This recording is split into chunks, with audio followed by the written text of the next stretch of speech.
Good evening, everybody, and welcome to our very special first anniversary Assetto Friends special event. We're doing a Race of Champions event today, around the Monaco Race of Champions track, which you'll get very well adjusted to by the end of the event. We have 24 drivers separated into 4 groups of 6. They're all going to race each other in 6 cars, which I'll go through in a minute, to find the winner, the champion of champions. Our first race is about to start. We'll be going into Group D to start off with. With our first race, we're doing Bright versus Canoe in a lawnmower. The 6 cars we've got today, we have the Audi TT Cup, the McLaren MP420, the Ginetta G55 that you'll see from AF4, a Honda lawnmower, the Lotus 311, and the RSS Formula 4 car. We're just waiting on a notice to say that Group D is about to start. The first 3 groups are just getting their races underway, but we're looking at Group D because that seems to be the best one to look at right now. I definitely want to look at a race in the lawnmowers. Obviously, the races you'll see on stream aren't all the races we have, because we have 15 races for each group, and they're all running simultaneously. Not all 15 in the group, but all 4 groups are running simultaneously, but we'll bring you the best ones from each, from across the event. The top 2 from each group will go through to the quarterfinals, which I'll explain a bit later on. We're using a double elimination format, which is a little confusing, but I'll get you up to speed on that as we go through. It's just me today. No Lipsy, no Daniel alongside. It's just me, so don't get too bored. I know my voice is a bit boring, but you'll be fine. We've got some great racing to make up for it, I promise.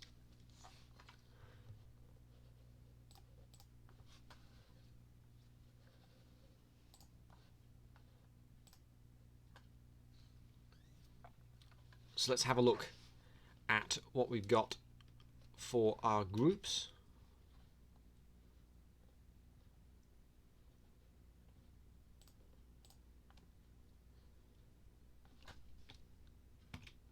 Group A has Slowey, Callum Dunn, Deals, Reynaldo Ido, our Indy 250 champion, Simon Novak and Charles Leclerc. Group B has Jet on Fire, Guardrail Hitter, It's Dirty, our recent AF1 Season 3 Teams champion, Carlos Gomez, Dilwig and Turn Left Young Man. Group C's got Rintia, Ben Hayes. He had a go at me because I've been saying his name wrong for weeks. Tellis, FC Acoustico, Sleepy and Spongel. And Group D has got Bright, Canoe, Renrut, Lipsy, Alwishby and Martin Beauty, a late addition to the field. Group D, as I say, is the first group we're going for. We're still waiting for that group to get underway. The other 3 races have got underway and almost finished their first race. I'm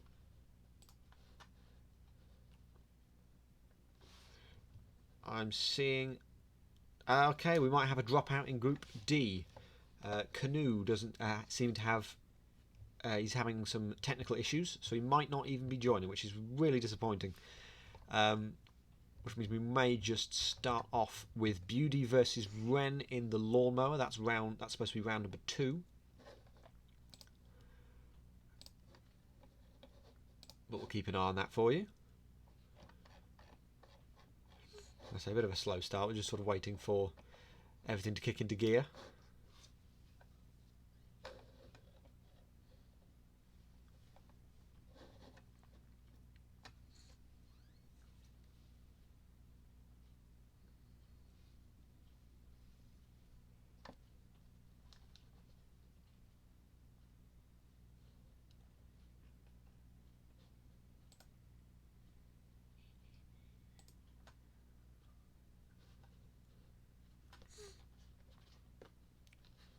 Okay, I think Group 4 is about to get underway in a couple of minutes. As I say, Canoe is having to drop out because of technical issues, so we're going to move on to round 2 in Group D. And hopefully we'll have enough time to see the next match in our schedule, which will be Sleepy versus Spongel in Group C in the Audi TT Cup. And we've got our first results coming in. I'll tell you those now. In Group B, Jet on Fire beat Guardrail Hitter. In Group C, Ben Hayes. He's going to have a go at me again. I got his name wrong again. Ben Hayes beat Rintje.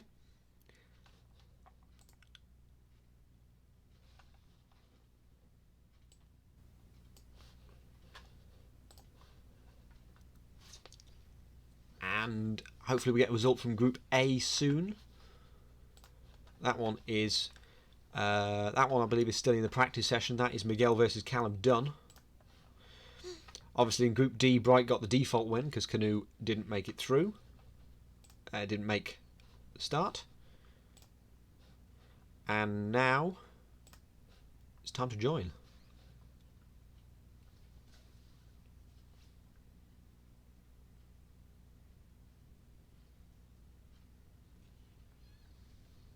Although I think that might be the wrong driver.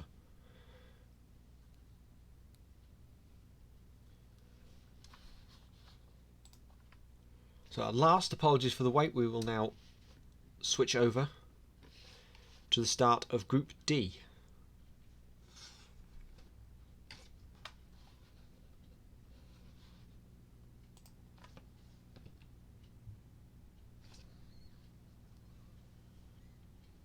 Just coming to the end of practice, and hopefully enough people are in the server. I think we've only got the one at the minute. Still just Ren, we're waiting on Beauty. Hopefully he'll join soon, but we're still in overtime for this session.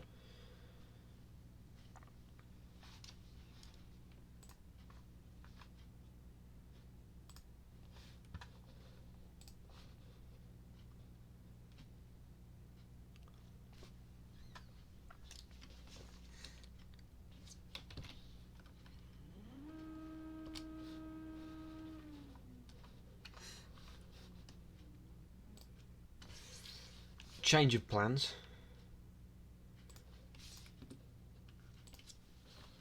We're going to actually switch over to Group C instead,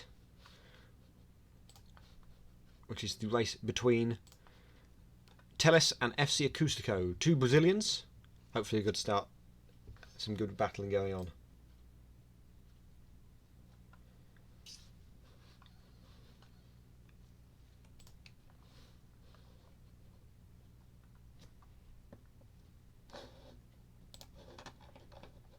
It also helps to put the right password in. I'm not good at this.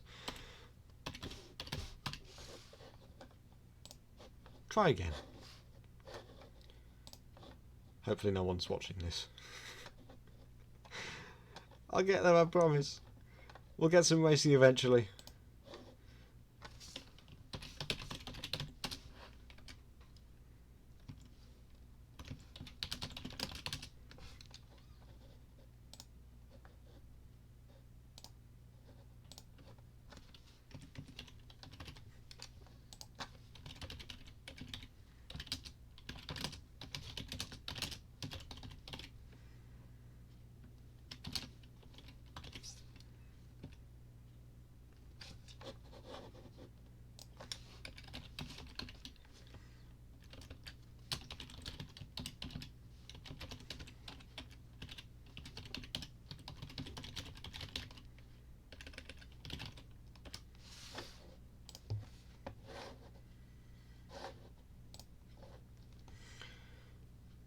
.45 seconds left in this first practice session. In the practice session for round 2, this is going to be Teles versus FC Acústico, a Brazilian derby to start us off. We should be skipping to the race session soon.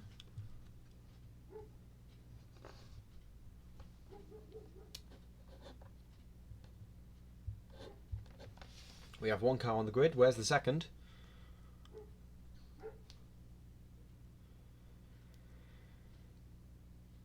And here come the lights. Hopefully everybody's there. I only see one car. That is not helpful.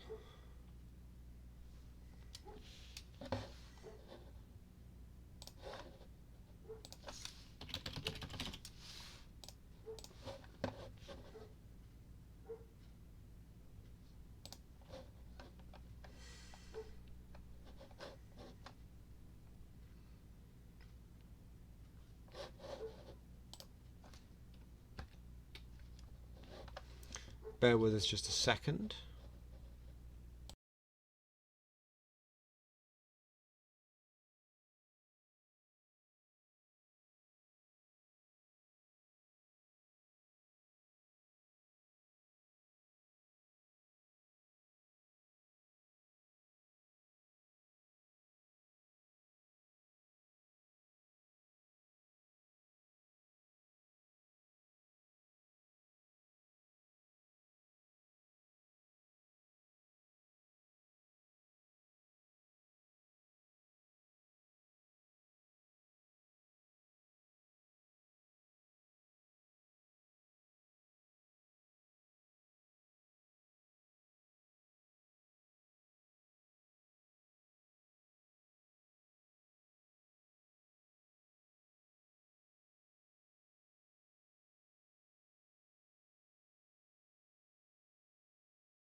And we're back. It turns out FC Acoustico got a jump start twice. Or one of them did.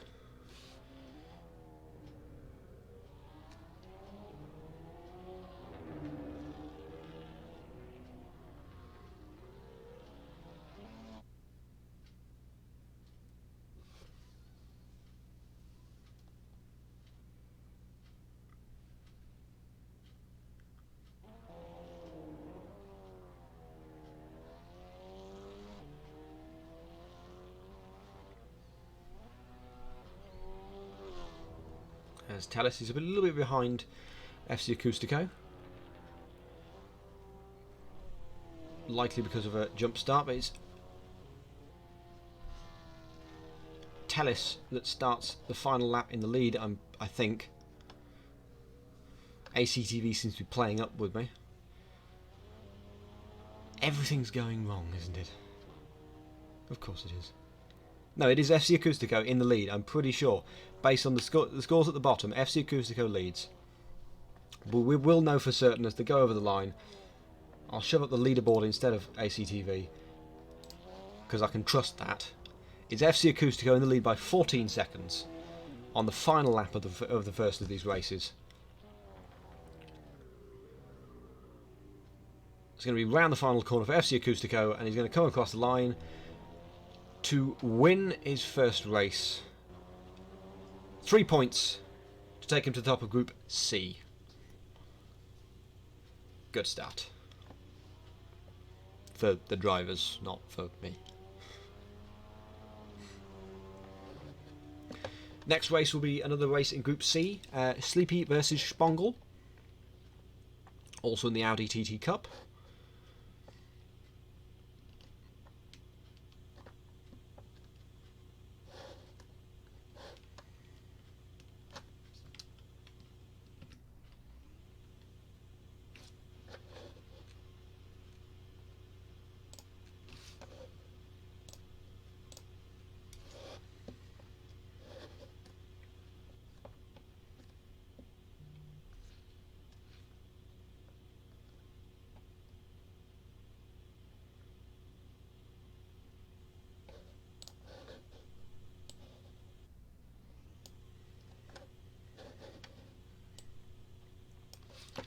Okay, so those two are out of the server, so hopefully the next couple of drivers will come in. Reminder, they are Sleepy and Spongel. Both of them are having their, I believe both of them are having their first races.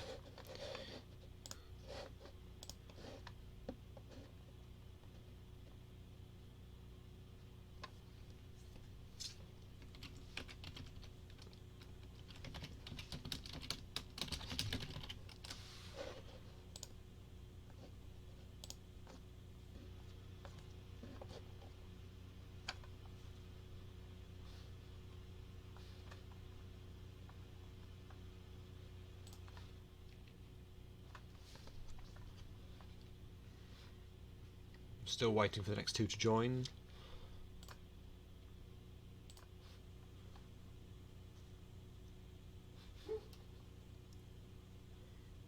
Here we are, Ian McDonald. I have no idea whether that's Sleepy or Spongel, but I'm sure we'll find out.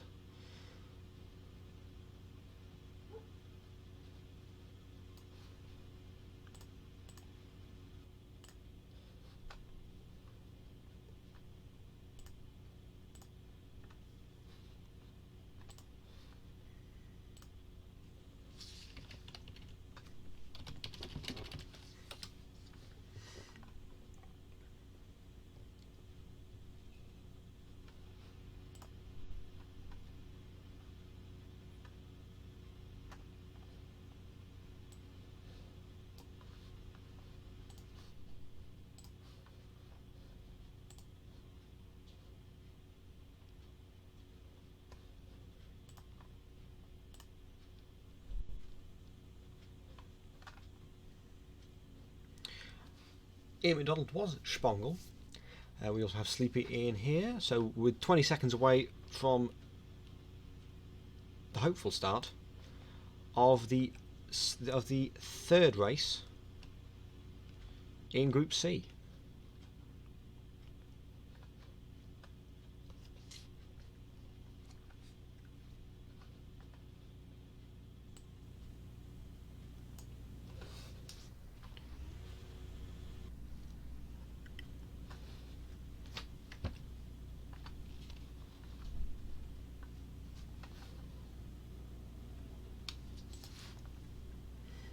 And here come the lights.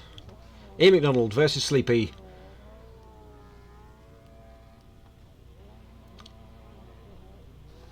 And we're away. And Sleepy... and I think Sleepy got a jump start penalty. Again. So Ian McDonald goes unchallenged into turn 2. And underneath the bridge for the first time. Through the kink to head over to the big jump. You've got to take it easy over here, otherwise you'll just spin when you land. It's not pretty. Through the two kinks there into a wide hairpin that's around about where to back would be. Through two more chicanes to finish off. Nice and easy in the Audi TT. It's a lot more stable than some of the other cars we're racing today.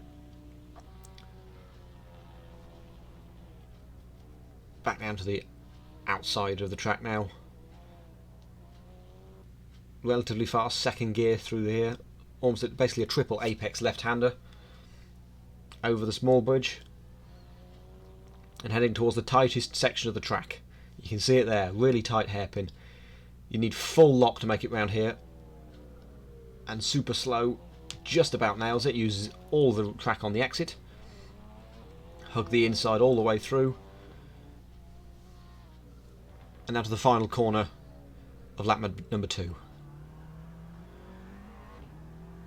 Nice wide line. Feels like he's taking it easy. Over the line to start lap number 3.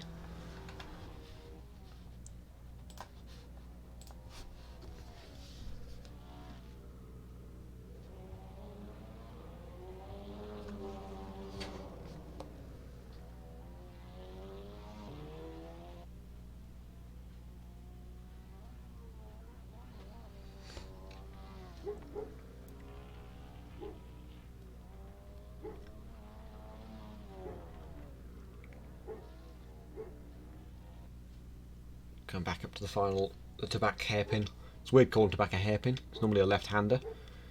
Through the final 2 chicanes that I guess you could call the swimming pool chicanes, but they're not near the swimming pool. Over the line, final lap now.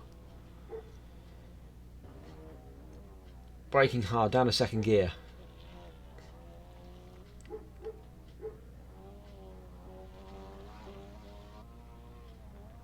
Over the small bridge, you still get plenty of air, so you've got to take it easy on the landing, otherwise you're going to miss the corner. Into the swimming pool hairpin, I guess I'm going to call it, because it's right next to the swimming pool. It's where the Louis Chiron and the swimming pool chicanes normally are. Out of there, quick flick to the right, then left, then right again, and hard on the brakes for another tight corner, uphill, very tricky. And Ian McDonald, Spongle, is going to take an easy victory because Sleepy decided not to start the race.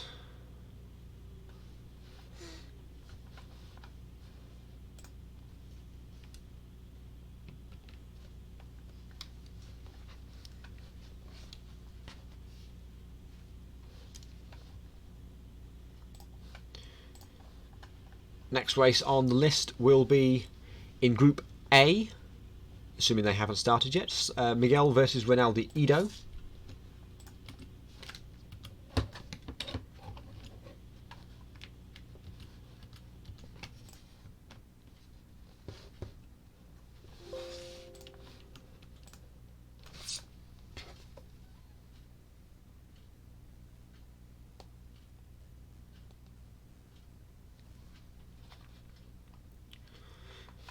Do forgive the silent parts, I'm sort of dealing with multiple things at once.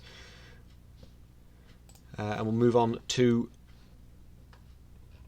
the next race, which will be in Group A. Miguel versus Rinaldi Ido. All being well.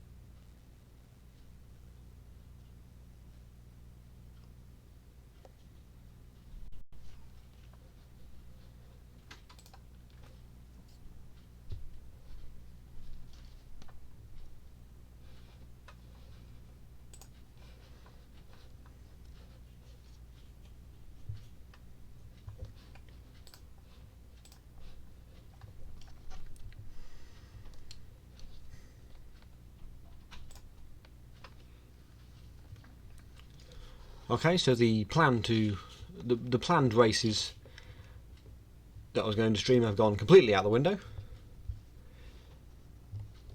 So we're going to go ahead and switch to Group B. We'll do Dirty against Gomez Crulas.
Here we go then. Our first head-to-head race at last. Dirty versus Gomez Crulas. And we're away. Gomez Crulas in the green, Dirty in the red. Better start for Gomez. And he gets the inside line to turn 1, but a more difficult braking zone, I would say, with all the curbs. Dirty gets the nice wide start and over the jump first, but Gomez will take the jump next. Here he goes, over the jump. Loads of air, lovely, and just about keeps it alive despite hitting the wall. I think the wall saved him a bit there, we would have spun otherwise, through the little kink. And round the hairpin, and through to the final 2 chicanes. There we go. Not quite sure which side of the track is faster, but I'm sure we'll find out as we head along. Gomez Cruelas looks to have the lead though, by 1.8 seconds after the first half of a lap. But by the end of this next half lap, we will know exactly how things stand. Gomez Cruelas does seem to have the lead though. Dirty's going to head to the jump next. Almost side by side, despite being on different lengths. Lots of air. Looked like it was going to be a stable landing there. Oh, struggling through the tight hairpin. And if you struggle there, you're going to struggle on the exit as well. Where's Dirty? He's coming through the first chicane. This is going to be pretty close. Well, it's not quite as close as you'd expect. Dirty will have the lead, but not by much. Only a second. On to the second half of this race now. Slightly wide for Dirty through the first section, but that's not necessarily the end of the world. You clip the pavement on the exit, you might lose a bit of time. Lots of air from Dirty over the mini jump. Loads of air from Gomez over the big jump, and holds it together. A stunning landing. 8 out of 10 for me. Through the kink and into the hairpin now. Back uphill towards the pit area. Switch back to the pit straight. Dirty through the final hairpin. And here we go, the final half a lap. It was 1.8, it's now 1.7, so Dirty has gained a little bit of time. Based on the previous half lap split. But a little bump on the wall from Dirty might just be enough to bring Gomez back into this. Over the big jump. Just as Gomez comes into the tight hairpin.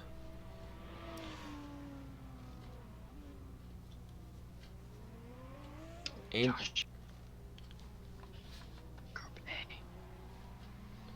Round the final corner. Into the final little chicane for Dirty. It's going to be Dirty that takes the victory. He's going to go through the fast chicane. He's got a massive speed advantage over the line by 1.9 seconds. Excellent race from both of them. It looked like Gomez might have had a good race there. But not quite, because Dirty he's an AF1 Season 3 champion. And we move straight on, hopefully, if I can get there in time. We're going to move on to Group A.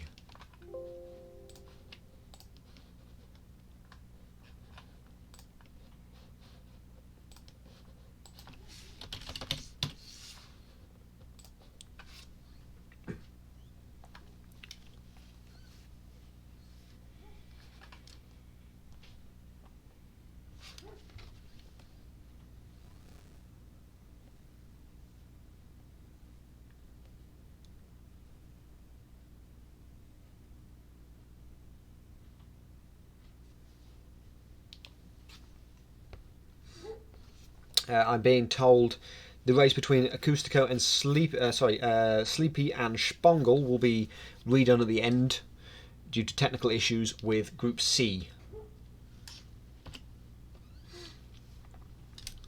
It seems one of the cars was placed into the streamers' pit boxes. Not ideal.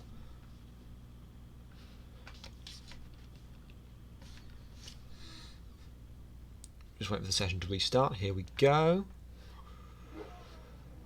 Ronaldo in the white. Miguel in the green. Who's it going to be?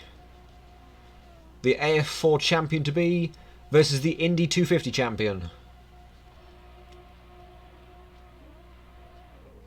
Away we go, seemingly even on the start so far.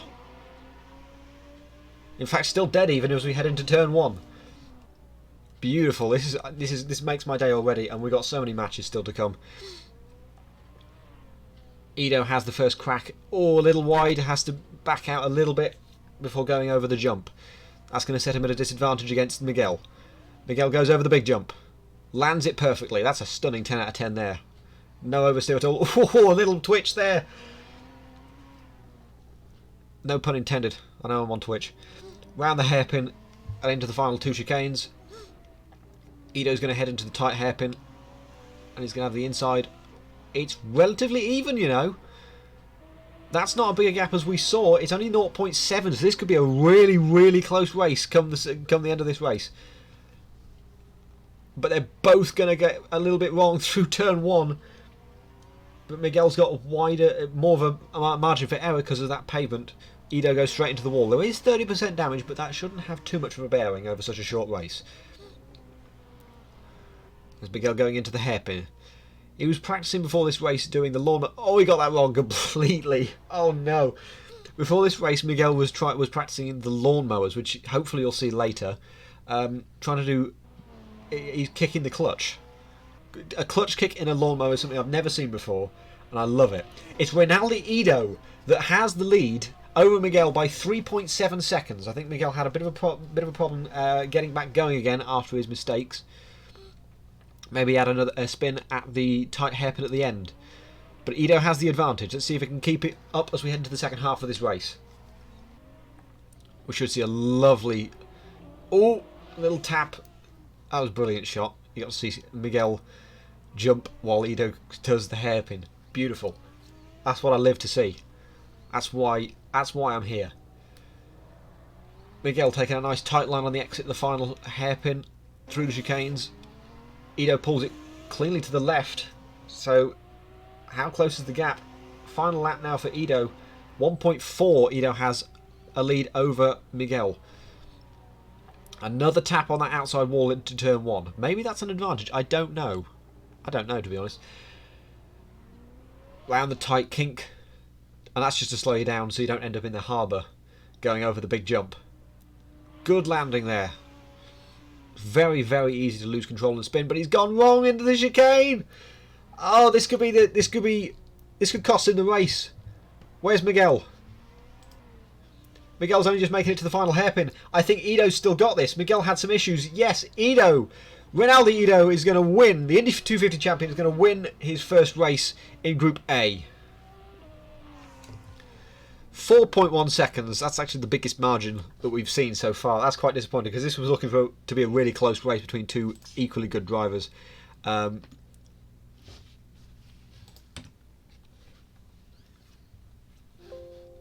But still a great race to watch. What race is coming up next?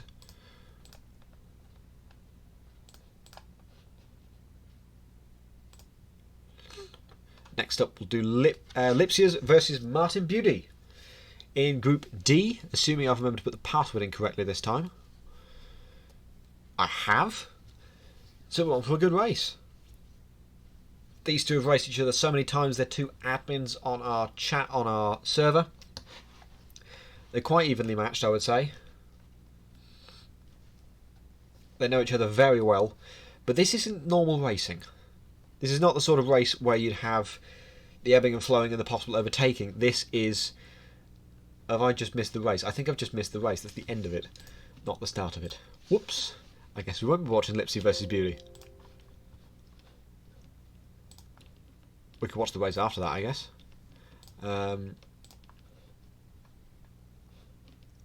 Let's take you to the first of our McLaren MP420 races. This is going to be epic to watch. It's a much shorter race. It's going to be Ben Hayes. I'll get there eventually with that name. Ben Hayes versus Ian McDonald, Spongle. Assuming, of course, I've made it in time for the race. I don't know if I have. They're both in the pits and apparently the race has started. I don't know.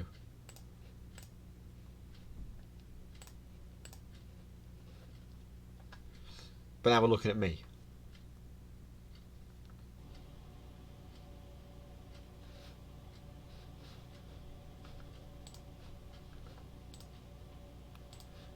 I don't know if this race has actually started yet. Because I'm sort of just looking at it saying 1 out of 4. They're both in the pits.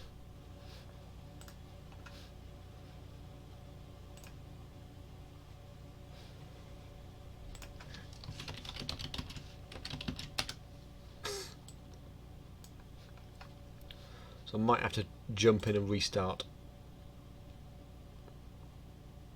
Unless they've both got drive-through penalties, in which case it's a brilliant start to this race.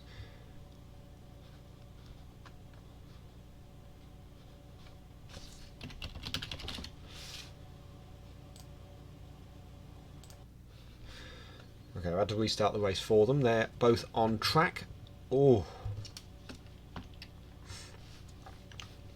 We're on for a barnstorm of a race here.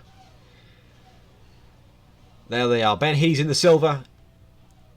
McDonald in the orange. And we're underway. Hayes looks like he got a better start, and he's got the outside line round into the first complex. You're going to see some epic jumps. Beautiful, beautiful launch over the first jump for Hayes. Let's have a look at the big jump for McDonald. Whoa, loads of air. Oh, and he's lost it on the landing. You got to really take it easy over there. He's still stuck. Hopefully he can get going again, but also hopefully Hayes gets a similar problem over the jump. You got to be careful over those jumps. I had to put it in the rules explicitly. You got to be careful over the jumps, or you will lose it. But it's Ben Hayes that has the lead at the start after the first half of the lap. Ian McDonald will be second. 9 seconds behind. He's just started. A little wider to turn 1 there. But the one to watch here is Ben Hayes as he goes over. Oh, he landed the big jump. He's also crashed into the chicane just after it, but he landed it. So that puts him in a massive advantage. McDonald into the hairpin. It looks to be even tighter than Lowe's hairpin, that corner.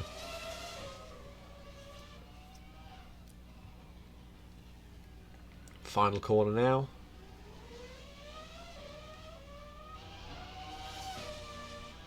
And it's now 12 seconds. Hayes has over McDonald. Goes a little wide, slides into the barriers. Hopefully that not enough damage. That doesn't provide too much damage, because he's got an easy win here if he could just keep it together.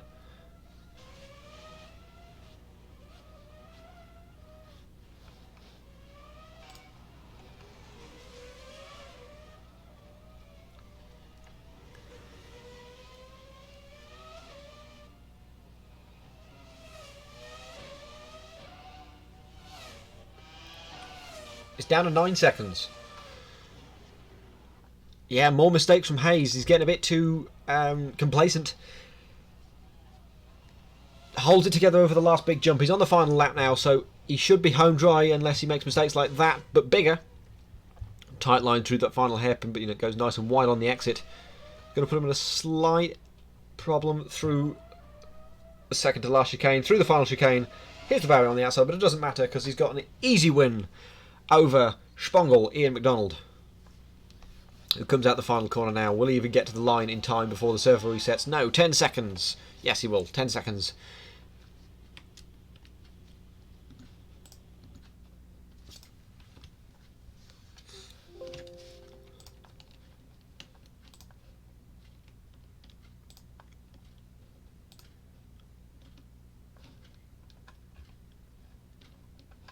Let's try and jump in with Group A,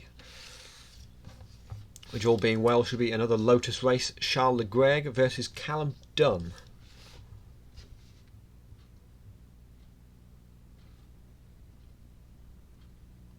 Am I in time? We're in a little late. In fact, I think Leclerc spun. I'll bring you the pictures live now. Here we go. Let's try and do the one from the race. There we go. Callum Dunn has a 5-second lead after the second lap over Charles Leclerc. They're both rated the same on our servers. They're both great drivers. Oh, but a little spin. That's a big spin from Callum Dunn. Considering the 6-second advantage, this could be pivotal in this race. Leclerc's still going to navigate the tight hairpin though. That looked pretty good, if not a bit slow. And to the final hairpin, which isn't as tight, but it is difficult because of the camber and going uphill as Callum Dunn starts his final lap. 2 seconds ahead of Charles Leclerc. That shrunk dramatically after that mistake on the last lap. Can Leclerc bring it back for an unlikely victory? You can see the side of his car's quite damaged. Over the big jump. All or nothing now. Good landing. Nice and smooth. I think the earlier you can land, the earlier you can put the power down. Because it's full speed until you get to that second chicane. Round the hairpin. Is it going to be Callum Dunn? Is it going to be Charles Leclerc? It's going to be very close, I'll tell you that. It's going to be mighty close. It's going to be Charles Leclerc by 0.2 of a second. What a finish. I don't know what happened to Dunn at the end there, but unbelievable race. When we joined, it was 9 seconds. It just shrunk, and Charles Leclerc pulled it back to win by 0.2 of a second. Excellent race. Very good. Now, all being well, we should have another race coming up soon. I think the next one will probably be in Group... we should probably do one in Group B with the lawnmowers. It'll be a beautiful race. I'll just see what race that would be.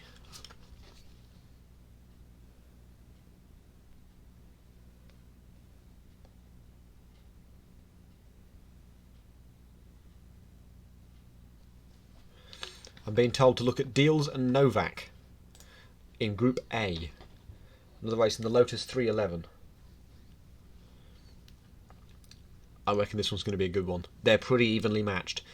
Well, I say that. Deals' race is a fast driver in our server, and Novak is a great driver.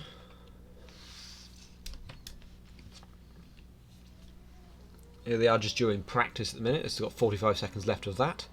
Both drivers are in the server, so we'll have a nice, good start to the race. Deals is just in the pits, so we'll just watch Simon Novak have a little practice round. So as I say, Simon Novak is rated as a great driver in our servers, but there have, particularly in AF4, I've noticed there have been little inklings that he might be better than that rating. But let's see if he can pull it off under pressure. Lovely little stop there. Great little wiggle. And that's just me. That's just where I am. I'm outside the track. I'm not allowed in.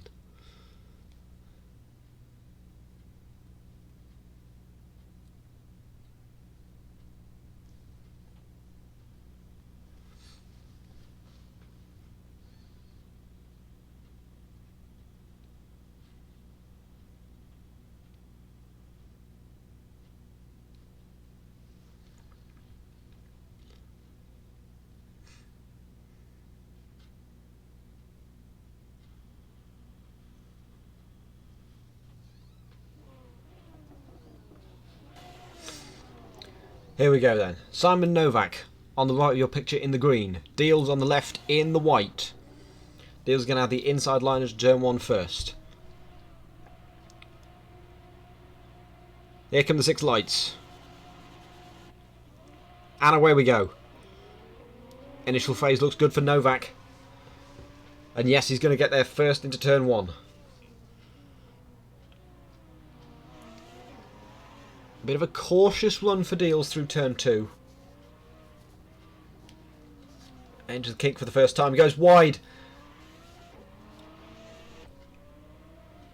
So much time will be lost because of that. Nice big jump. Hopefully a stable landing. Novak heading through the tight hairpin. Probably took a bit too much speed and a little wide, so it's going to take a lot longer to get through that corner.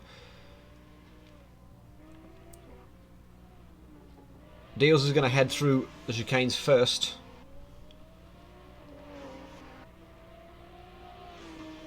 .7 of a second is the lead that Deals has over Simon Novak. Now that seems to be roughly the overlap time for it to be a dead heat at the end of this lap.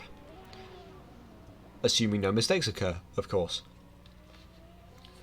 Novak going over the jump for the first time. Holds it on the landing. Lovely. into the little kink there. Nice wide open space on the exit, but don't go too wide because you'll just get a disadvantage into the final chicanes. It's going to be Novak with the lead by 2.5 seconds over Deals as we head into the second half of this race. Again, a little cautious from Deals through there, not really.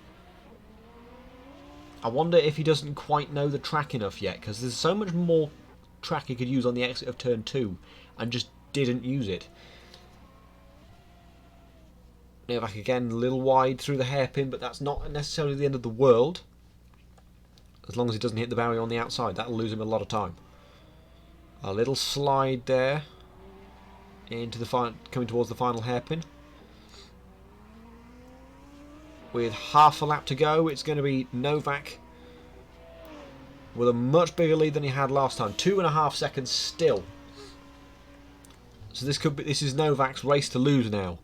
Wide again from Deals. Yeah, this is Novak's race, surely. Wide through turn 1. I think he went a little wide through turn 3 as well. Looks quite slow over the small jump. Lovely landing from Simon Novak. That's exactly what he needed to do for this final lap. If you lose that on the final lap, you'll be gutted. You can't possibly forgive yourself for doing that when you've got such an advantage in this race against a driver that is on paper better. But over the line, Novak's going to have the win, an easy win. And there goes Deals. He's going to cross the line, 7 seconds down. Little weave just to make him happy.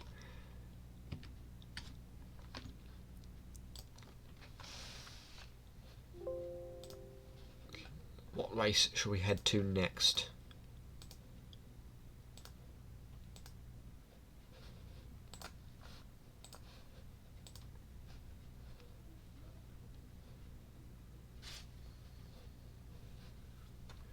I'm being told by Ren that I should be going into Group D to look at his next race. That's Lipsy that's just joined, so I think I'll join that one. Because there's going to be another McLaren race in Group D.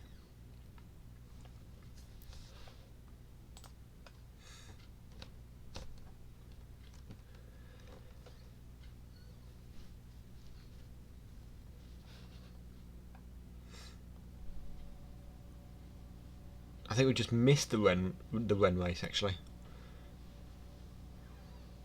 So I apologise to him. And maybe it is Ren. I think he's just joined the server. Just in the practice session at the minute. Yeah, Lipsy versus Ren. This is going to be a brilliant race. Again, two similarly rated drivers.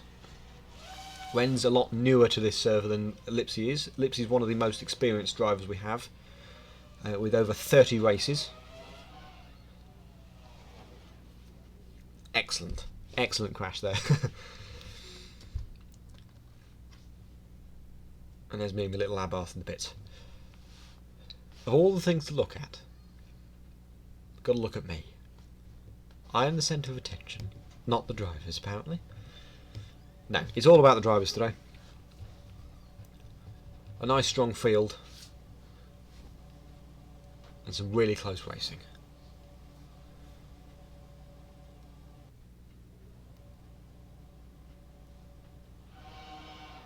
We have one car on the grid. Where's the other one?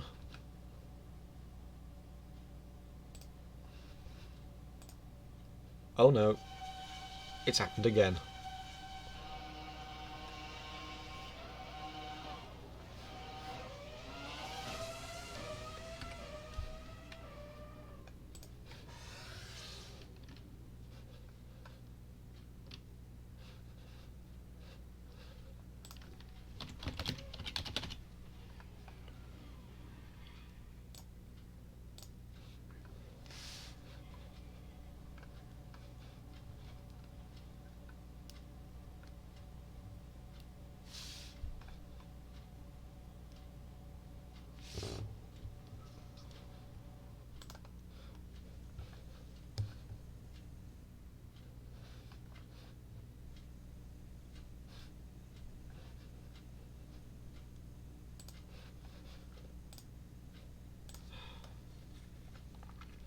Okay, we're having technical issues again with the Lipsy-Ren match.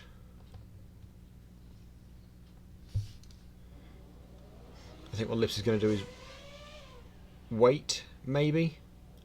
Hopefully for Ren to be able to leave the pits.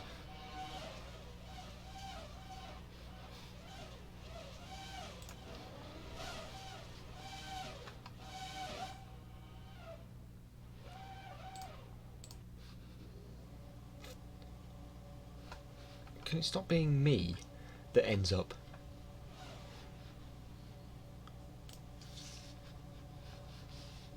Okay, we have to not do that one. Because I'm causing issues, apparently. So what race shall we join instead? Miguel versus Charles Leclerc in the lawnmower is absolutely one we have to do.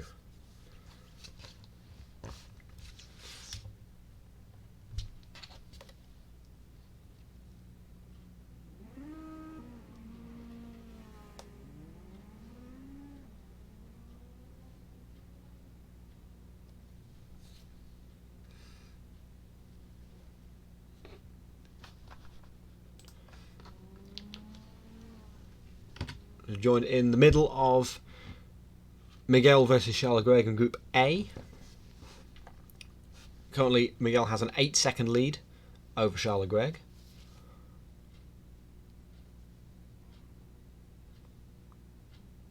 A lot quieter than the other cars we've raced, but they're also a lot crazier. These are incredibly hard cars to drive. There's Miguel in the green. Leclerc is in the black, or is that the white, I think? Miguel has an easy lead at the minute, with 1 lap to go. There's Charles out the final corner. 6.7 seconds. But this race is a little bit different to the others, because this race can turn on a dime with just one tiny crash, and that can put you out of this race because of how much you'll just spin around. It takes so much to get back going again. Miguel taking it really easy over the jump.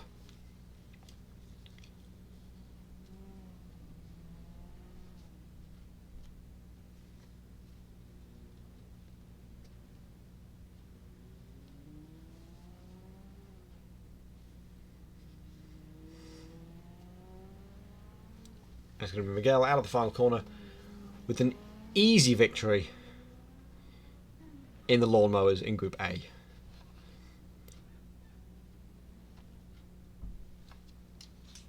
Where is Charles? Going through the final hairpin now. I believe there's like a 20-second gap after the first guys cross the line, so we might not even make it. He just about will. I was wrong. 21.3 seconds.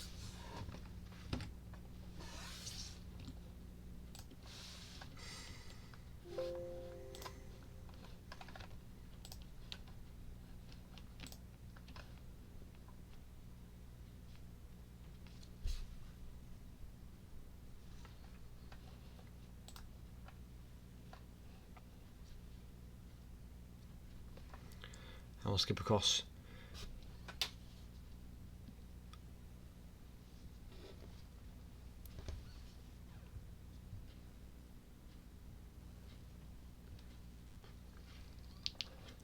I think we'll skip across to Group B. Hey Josh. Hello. Quick reminder: you may wanna check the standings and show us, show our viewers how it's going on. Okay. I have been updating it from start, so I will update it. attempt that. Yes, definitely. Do you have the link? I have the link. Yeah. Standings of groups. Yeah, just send it again if you can't find. Okay. So after 2 races each for most of the field, in Group A, Yep. Ronaldo Ido has 2 wins along with Simon Novak and Miguel. But Miguel has lost his first race. That was against Charles. Who was it against? I think it was against Ronaldo Ido. In Group B, Jet on Fire and Dilwig both have 2 wins. Guardrail Hitter and Dirty have 1.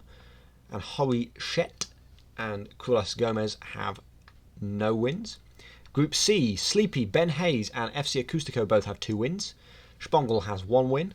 And Tellis and Winchia have none. And in Group D, Alwish B has 2 wins along with Ren. Canoe and Beauty has 1, but I think Beauty is about to leave. And Bright and Lipsy both have no wins. Lipsy's a big surprise for me, I think. He was looking very strong, and he's one of our top guys. So it's quite surprising that he's so far down. Ronaldo Ido, on the other hand, top in Group A. Sure, he's an Indy 250 champion, but as I say, he still races in AF4. Now, no disrespect to them, it's a tough league, but there's a lot of... What's the word I'm looking for here? He's a good driver in our servers, to the best from what I remember.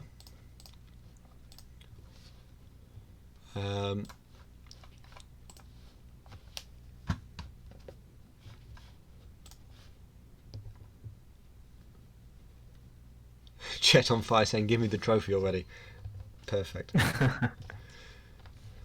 I'm drawing a blank, honestly. I'm drawing a blank so much. I think watching the last lap, so I've come at the worst possible time. It's Ben Hayes that takes an easy win over Tellis. I don't know how big the gap is. It looks like he's still coming out of... Where is Tellis? He's coming out of the final corner now, so he's not too far behind. But it is another win for Ben Hayes. As I said earlier, the top 2 in each group will go through to the next round. So these next races will be crucial.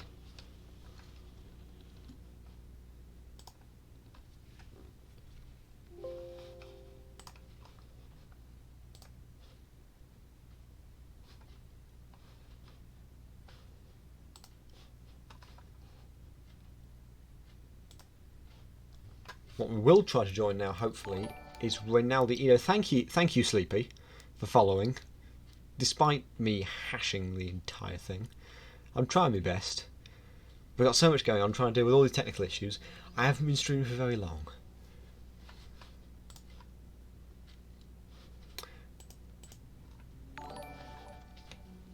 And thank you, Zapazo de Samon. I think who is that in there? That's FC Acoustico, I think, in the Discord. Thank you for following as well.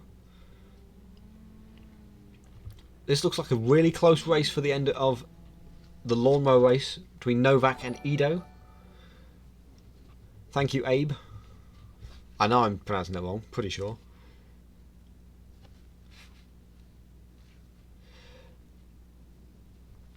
That's not going to help Ido. He's had a really late crash, which means Simon Novak is going to take the win in this race in a very tightly contested round. There's 3 drivers until now that have won every race. So this is where it's going to get really, really tasty.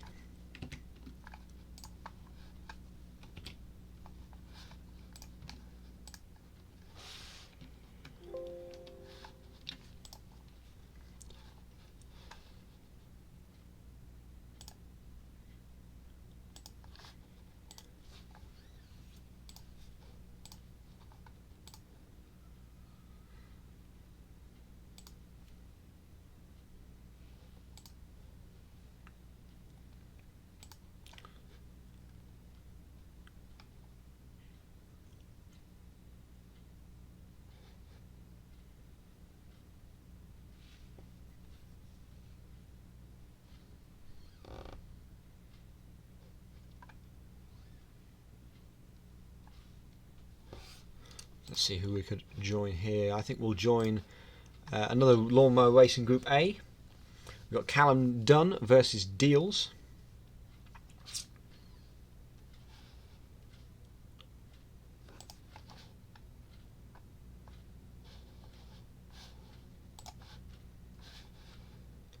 So that's just in practice at the minute. Deals actually joined the wrong car at first. Lovely. I can hear some revving.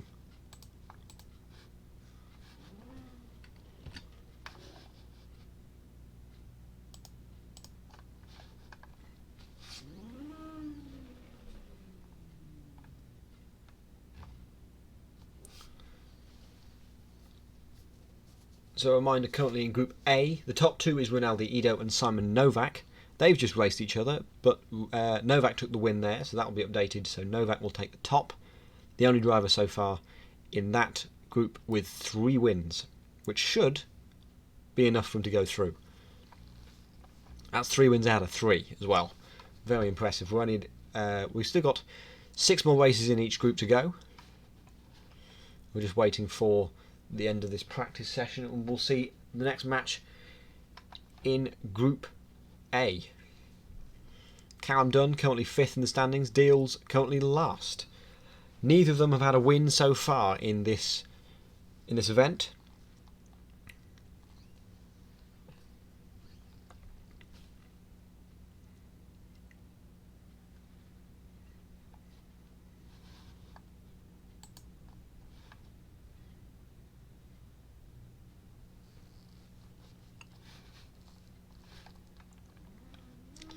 They're the 2 lawnmowers. Callum Dunn is in the green on the left of your picture and Deals in the black on the right. Here come the lights.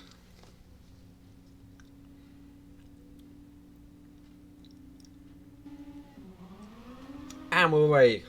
We're away. Hard to see from that angle who gets the best start, but it looks like it's Callum Dunn with the best start. Deals braking much later than Callum into turn 1. Neither of them are spun so far. Nice and stable. That's a good start. I think Callum Dunn turned a bit too much into turn 3. So he may have hit the inside wall. And that's Deals spinning on the jump, even before it. These lawnmowers are just so fun to watch.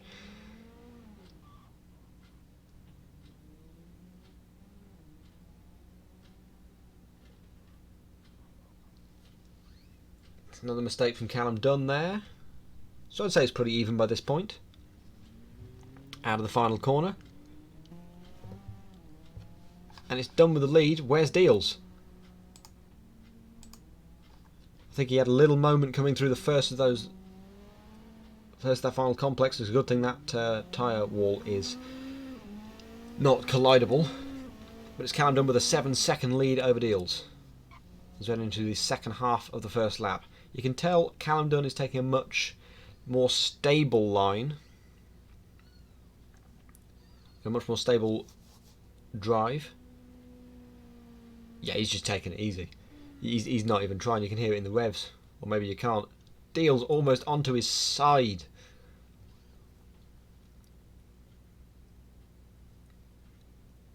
Into the hairpin.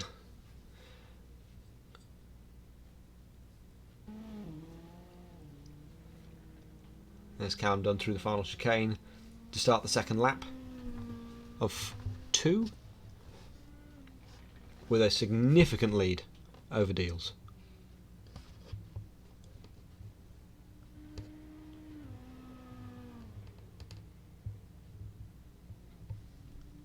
Taking it really cautious in turn 1 and 2. He's got to be more conservative with this lap if he wants a chance at winning this race. Meanwhile, Dunn into the hairpin. Let's hopefully, yes, there's Deals going over the jump at the same time. Held the landing. Brilliantly done. I think the lawnmower is probably the most difficult, either that or the McLaren, the most difficult to land on the big jump. Dunn round the final corner to start the final half. He's still got an advantage, but I think Deals has got his rhythm together. So maybe that's enough to spring an upset if Dunn makes a mistake on this final half. Never mind, Deals has already made the mistake anyway. Oh well. Dunn surely will win this race, failing a huge incident, back end raising up on the landing, but otherwise keeping it straight and true.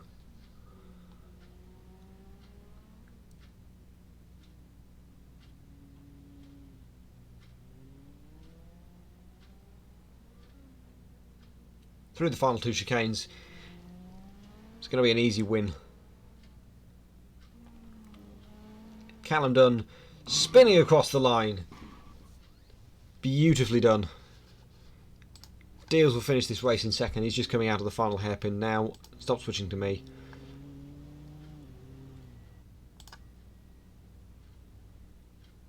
Through the last hairpin. Nice wide line.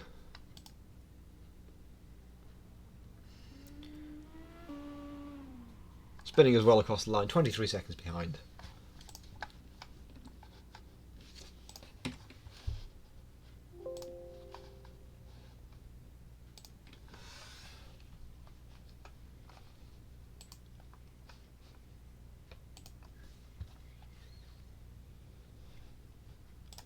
Let's try and join an Audi TT Cup race between Sleepy and Spongel. I believe that's the rerun of the race from earlier that had technical issues.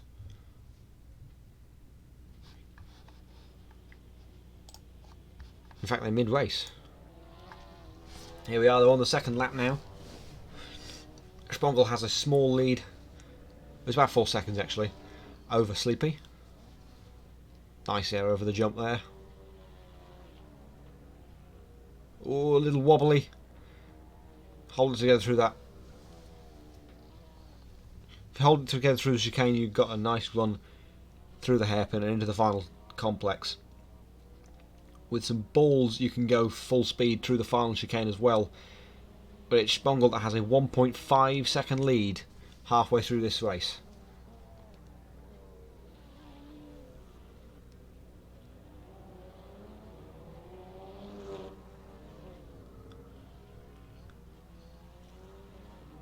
Looked like he got some air there, but that was just some ping going wrong.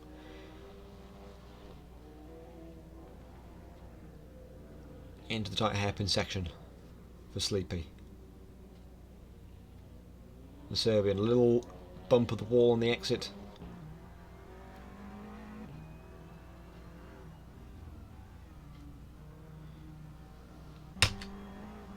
Sorry, got to press the button.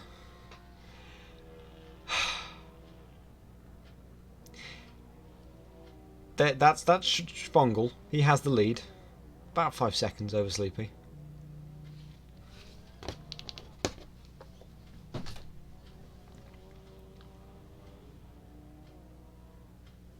There's a mistake from Sleepy. He's already on the back foot. Spongel's only got technically one corner left. The other three before it aren't really corners. The only crumb of comfort for Sleepy is he has the speed advantage going over the line. But I don't think it's going to be enough. Because... yes, there goes Spongel over the line. Sleepy with a crash out the final corner. He would have finished pretty well there, but no. Oh well, 6 seconds down for Sleepy.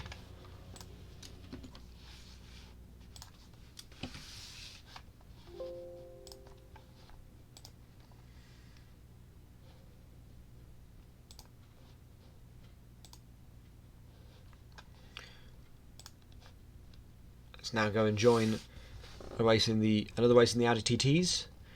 Gomez Krulas against Dilwig.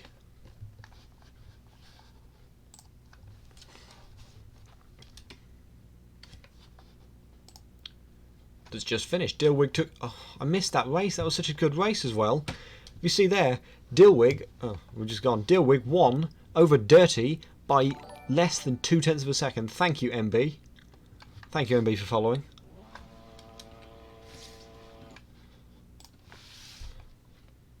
I guess we'll move on to the next race.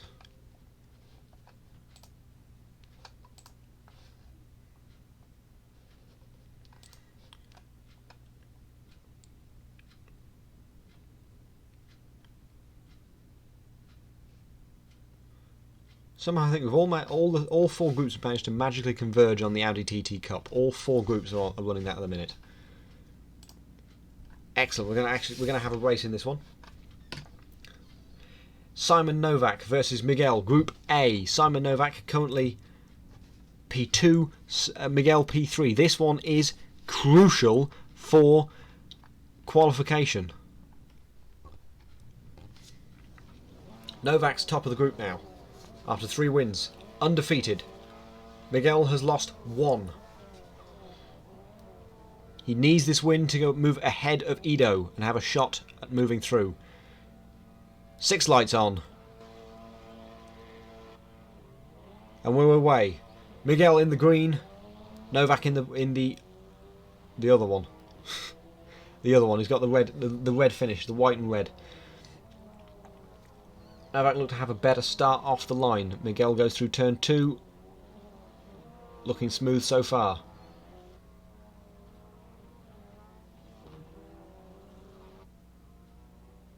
Miguel goes to the jump for the first time. Looks a little bit cautious. But a solid landing is all that's necessary. Through the kink. And into the final hairpin.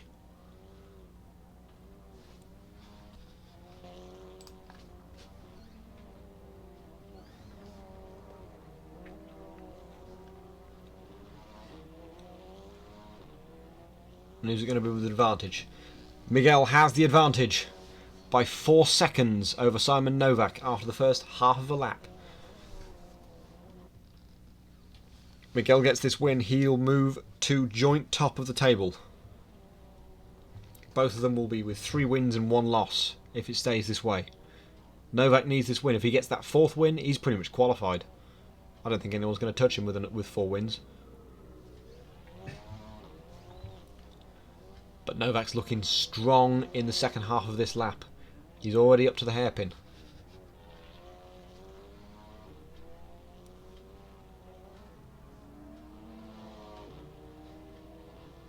It's going to be a lot closer than it looked after the first half of a lap. It's 1.2 seconds. The second half should be really, really good.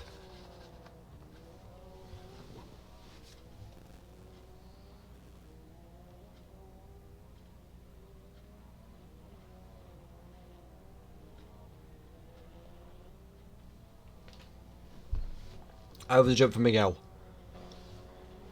Keeping it tight on the left there. Oh no! Oh, a little snap of oversteer coming out that first kink. That's 1.2 seconds gone. Novak's going to have the advantage heading on to the final half of the lap. Nice and wide on the exit. Miguel hasn't quite got going. He has now. It's less than a second. Novak has the advantage. Final lap. Both looking smooth through the first section.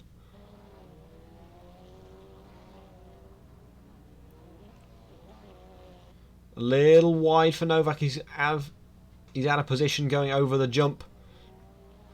Stable on the way down. He'll get the power down much earlier. Through the final kink. To the hairpin. Looked a little unstable. I think he hit the wall on the kink. But it's gonna be Simon Novak that takes his 4th win. It looked like Slowies at the start, but by 3 seconds, Simon Novak takes his 4th win, and surely that'll be enough. Surely that'll be enough to qualify him for the quarterfinals.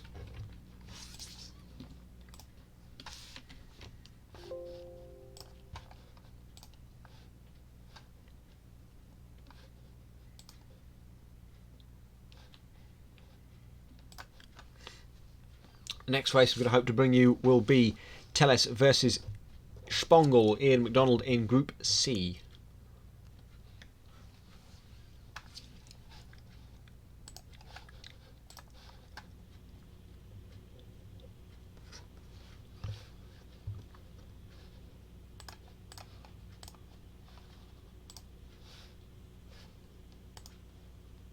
They're both in the pits.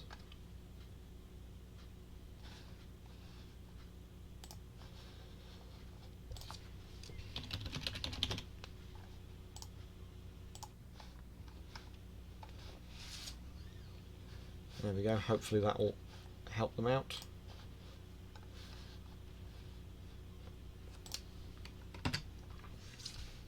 And here we go. Lawnmowers. McDonald in the blue. Tellis in the red. 6 lights are on. And we're away once again. Tellis gets the best initial phase. McDonald seems to be speeding up much faster as we head into the first complex. And there's a mistake from Tellis. He spun it through turn 1. Struggling to get going again, it seems. So McDonald's just going to pull away. Can he keep it together?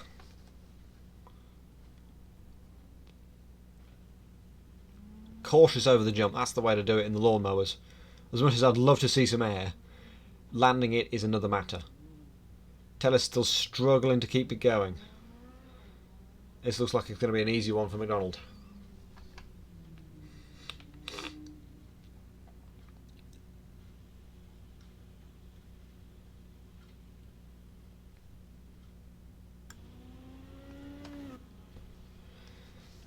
So McDonald completed the first half of the lap in 57 seconds.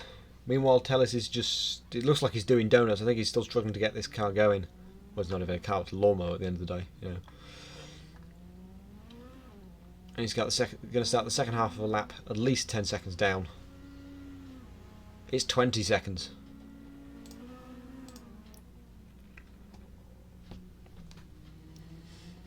Cool, calm and composed is all you need to do to win in these lawnmowers. Keep it very gentle and you'll keep the car going in the right direction. These are very loose cars. Again, they're not cars, they're lawnmowers. Taylor seems to be getting the hang of it now. Hopefully he's not going full speed. Nice! Oh, nice wheelie as well. Just about keeps it away from the barrier, I think. A little wobble. Brilliant control there. Mower control. Yes, that's the word for it. Mower control. McDonald starts the second half of this race. Indeed, points for style, absolutely.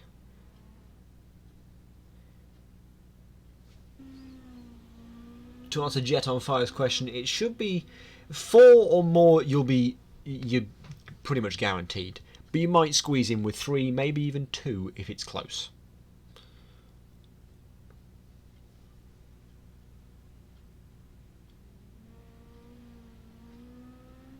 You know, if you get your top guy with the 5 wins, which looks like it might happen in Group A at this rate. Novak's on 4.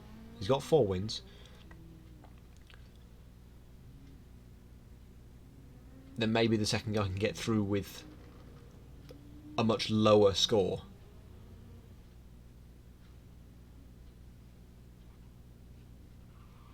And there's donuts for Tellis again. McDonald's got this one in the bag. He's heading on to the final lap. He's going over the small jump.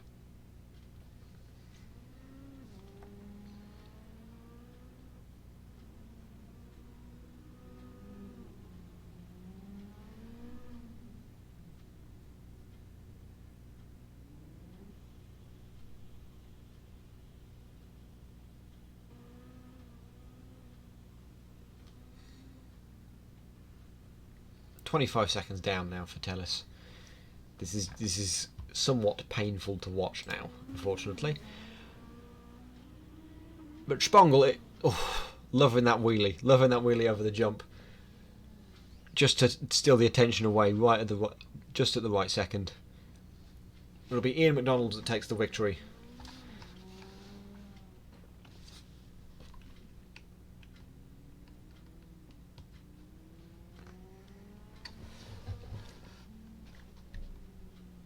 Ooh, loving that wheelie.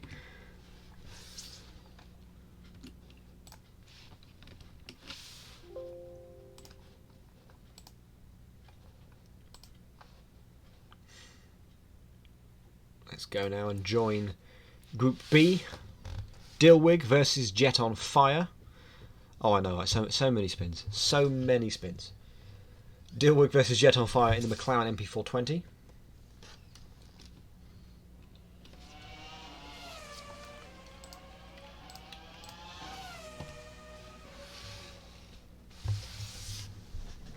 This one looks to be rather close. Dilwig has a 3-second lead after the first half of this race over Jet on Fire. Portugal versus Italy. I can't tell the cars apart because they're both in the same livery pretty much. Unless you can tell. Let's see, according to the standings, Dilwig is in the Germany number 9 livery and Jet on Fire is in the Italy number 9 livery.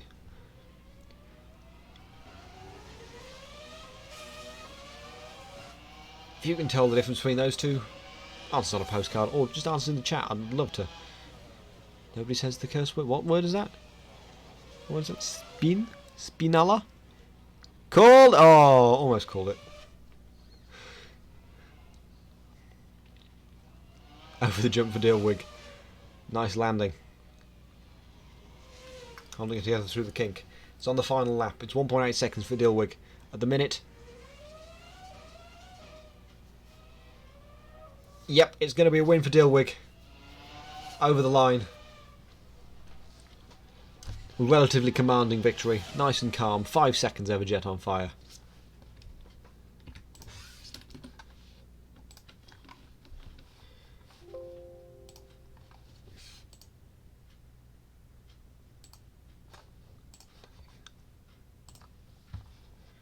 We're nearing the end of the group stages now. And we'll join Callum Dunn and Reynaldi Ido in the Audis in Group A.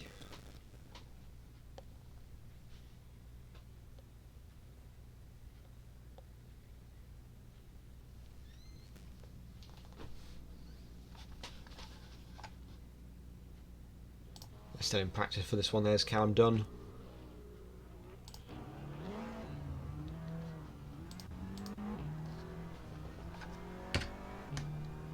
There's Callum Dunn. Oh, goes wide at the hairpin. Hopefully he doesn't do that in the race. So far wide, he's gone off camera.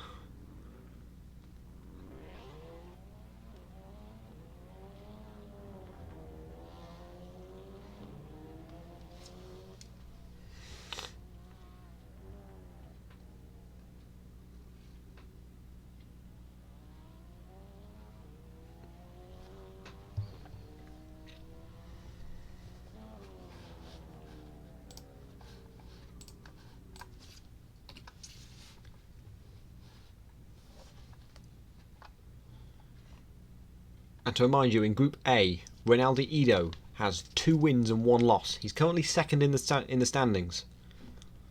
Miguel lost his 4th race. He's now 2 for 2 and in 3rd place.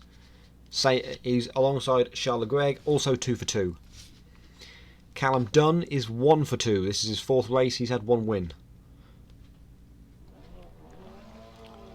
As we head to the lights, Reynaldi is in the green. Callum is in the grey. Reynaldi needs this to move through, to have a chance at moving through to the next round. It's going to be really close for second in Group A. We're away. Reynaldi gets the best start so far. Relatively close though. Breaking in a straight line for turn 1. These are relatively stable cars. Probably the most stable of the 6 we've got today. I mean, to be fair, we've got some crazy cars alongside. Later on, you'll see the F4 in some of the knockout stage races. Ido over the jump. Had a little moment there, had to back off just to make sure he got it through the corner safely. Because when the margins are this fine, you've got to be safe rather than fast. That's the easiest way to get through this.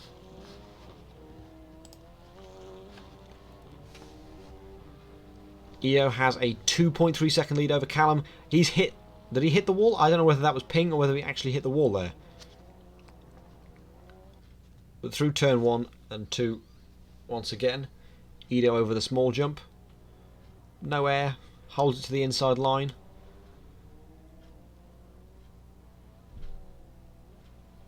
That's what I want to see. Loads of air from Dunn. Holds it together, it looks like.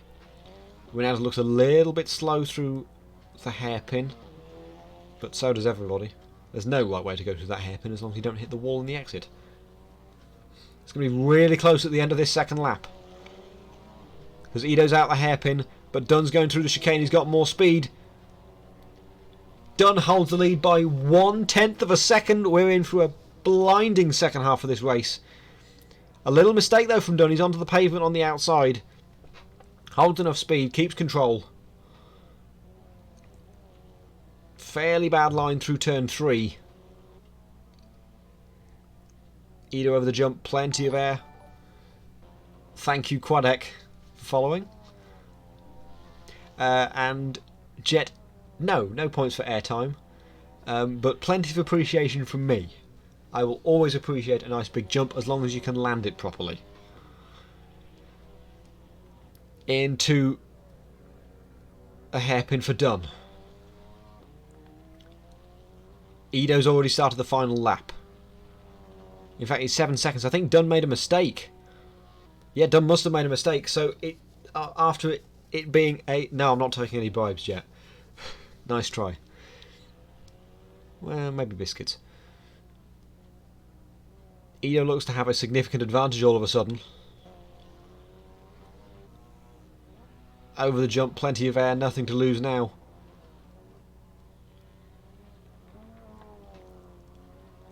Out of the kink and into the back hairpin. Back up the hill. Is it Ido's victory? Where's Ido? Ido's over the line. Rinaldi Ido takes the win by 4 seconds over Callum Dunn. And puts his hat into the ring for a possible qualifying spot into the quarterfinals.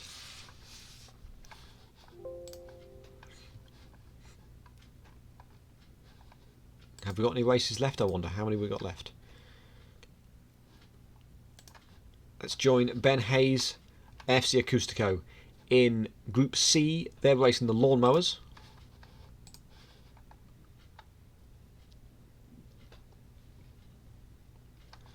This will be round 12, so each group will have 3 races left to run, 1 for each driver.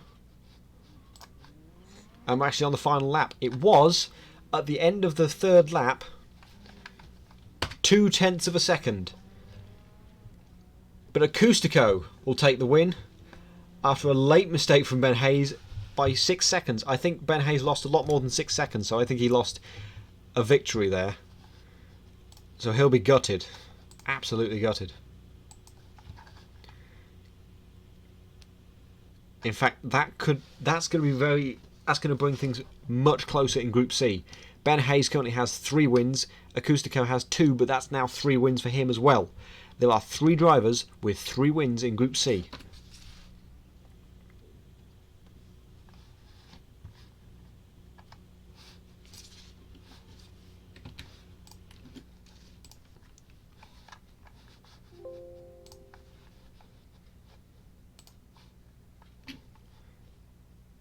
Next we'll join Dirty and Jet in Group B in the Ginettas.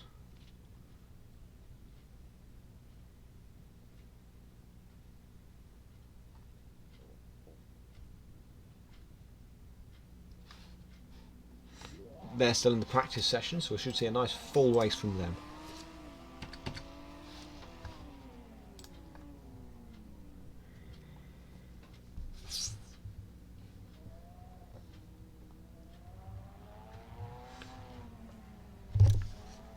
There's Jet with the Buzz Lightyear livery.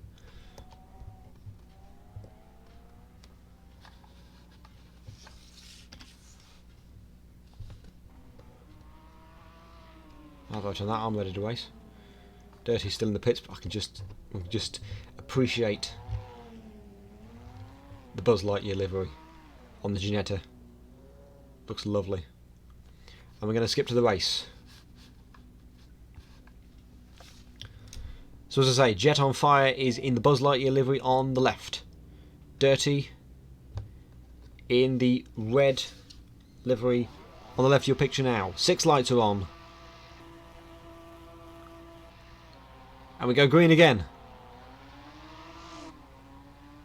Looks like a good start for Jet, but it's pretty close. Brakes later. Dirty could have braked a lot later for that first corner, since he's got the outside line. You can take a lot more speed through there than you can for the inside line. solid jump, nice and smooth, and into the tight hairpin section. Keep it to the right so you got as wide a corner as possible through the hairpin. Keep to the right because you'll just lose time going to the left. Oh, little moment into the final hairpin.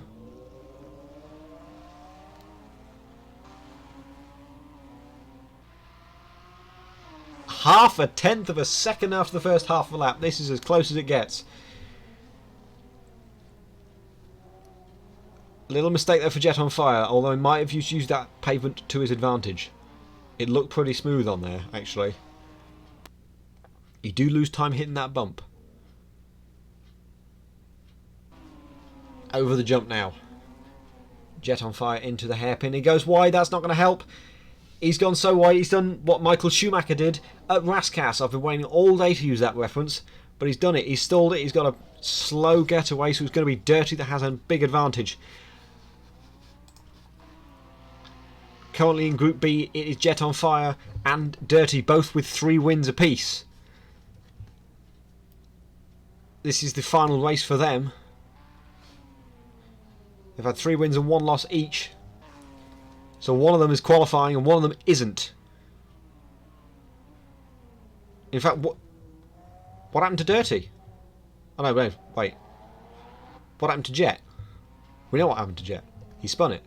The 13-second lead for Dirty. There he is. He's coming to the end of the 3rd lap. And Jet is only just coming over. He's only just come over the jump. In fact, I think Dirty did make a mistake because the gap is not as much as 13 seconds. Dirty will come over the line to start the final lap. I think it's over for Jet, unfortunately. He spun it at the first of those final chicanes at the pit exit of the Grand Prix track. Dirty's going to have an easy victory now. Spinella indeed. True Spinella. I'm just going to keep saying Spinella, just in case Dirty spins. So it's a nice close finish. Spinella. Spinella. Go on, Spinella. No, not going to happen. Dirty is going to come across the line to take his 4th win in Group B, moving him level with Dilwig. So it's looking like Dilwig and Jet on Fire. Sorry, Dilwig and Dirty will be the 2 drivers qualifying from Group B.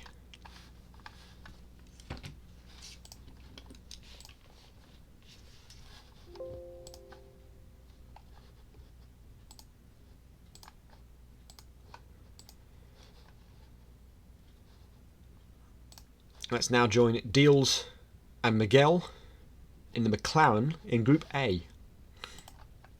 Deals yet to have a victory despite his skill. He's last in the standings. Miguel fighting desperately for a place. And in fact, we join them on the final lap. Miguel has a 6-second lead. So failing mistakes like that one, but for Miguel. Yes, Miguel's coming around the final corner on the final lap, and Miguel is going to put himself in the hot seat to qualify from Group A.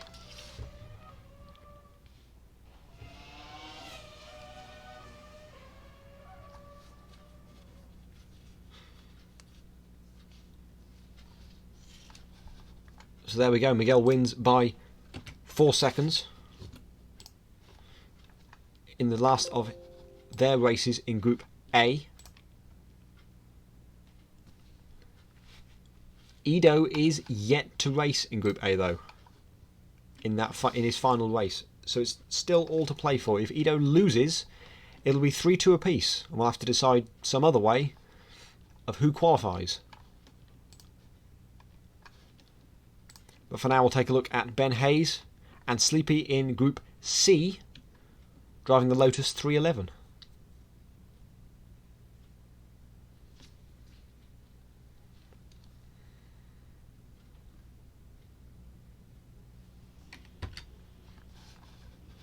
We join that race at just the perfect time it's about to start. They're both in identical liveries, so good luck telling who's who. Here come the lights.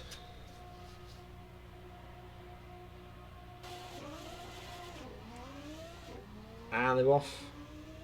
Looks to be a good start for Sleepy. He gets the first crack at turn 1. But Ben Hayes is going to carry more speed through turn 1 on the outside line. Looks like it's going to be a close race so far, but I've probably just done the old commentator's curse. Huge air from Sleepy. I can appreciate that well and truly. Brilliantly done. But will that be enough to keep him in the lead of this race? As they come round the Sandivot and Tabac section, this one looks like it is going to be pretty close. After the first half of a lap, it's Sleepy with a 0.2 of a second lead.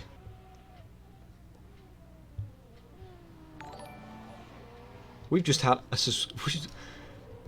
Wow, Jens, thank you. I've just realised who Jens is. Hello, Jens, thank you for subscribing. You've just given more money to Daniel. Fine by me. Ben Hayes over the jump, lots of air for him as well. I got excited and then realised what the name was. Thank you anyway. Sleepy had a little bump there. That's like the easiest corner on the track. And he bumped the inside corner. So Ben Hayes has the lead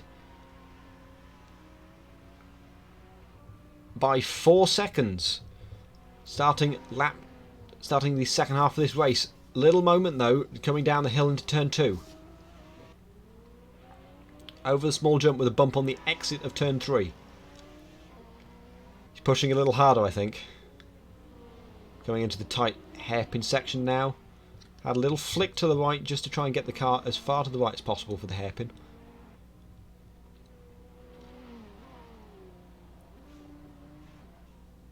Sleepy did a decent job through that hairpin. It's going to be pretty close again coming into the second half of this race.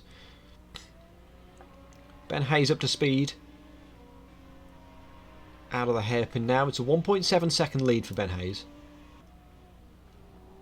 But a mistake into turn 1 on the inside might bring Sleepy back into this just enough. To remind you, Ben Hayes has... In fact, Ben Hayes and Sleepy are the top 2 in this group. They currently have 3 wins apiece and no losses. So this could be... this is a very important race for qualifying into the quarterfinals. It's going to be Ben Hayes. I think Sleepy made a mistake on the final lap. Ben Hayes is going to take the victory in his 4th race. And Sleepy will finish by 5 seconds behind.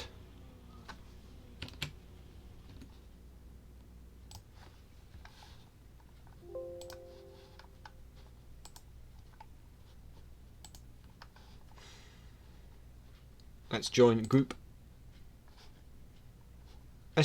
A for one of their final races. Simon Novak in the McLaren against Callum Dunn. Funnily enough, also in the McLaren.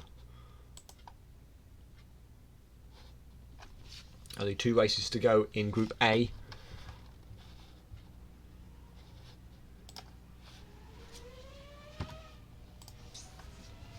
We're on to the second half of the race at the minute. Callum Dunn holds a 2-second lead over Simon Novak, who is yet to be beaten in Group A.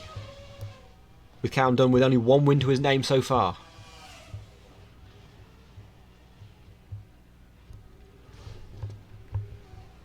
Over the small jump for Dunn. Novak's right there on his tail though. He's going to get a crack at the big jump, hopefully with full beans. Just about holds it together. Excellent car control to keep it all in one piece. Over the big jump, he gave it full beans to try and gain back as much time as possible. This is the final lap. Novak's going to go through the final chicane, but Dunn's already at the line. Dunn takes only his 2nd win in Group A, and Novak will be beaten for the first time in Group A.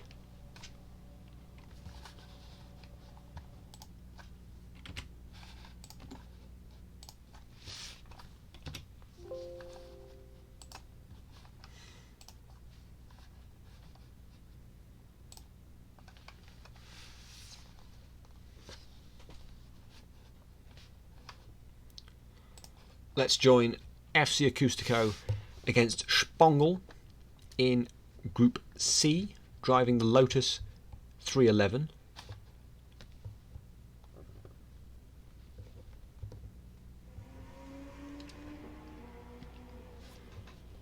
Thank you, Jens. I know I suck.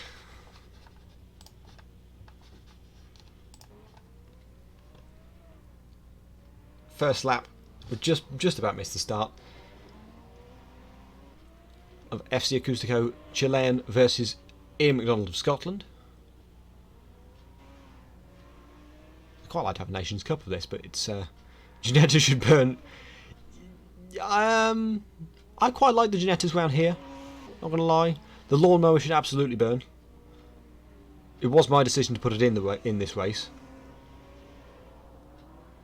But I like the track as well. I like the track. The track should definitely stay. Spongel has a 3-second lead over Acústico after the first half of this lap. Still 3/4 of this race to go though.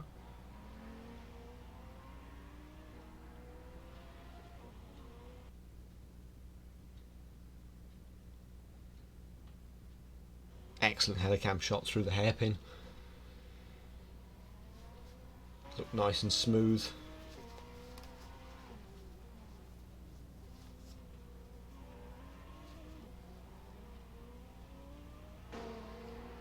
Little bump of the wall from Acústico through the chicane. And over the line, 2 seconds down on Spongel after the first half. But obviously this isn't over. By any stretch of the imagination, this is not over. Anybody can still win this. We've had Charles Leclerc come back from 9 seconds down after the first half in a race earlier on.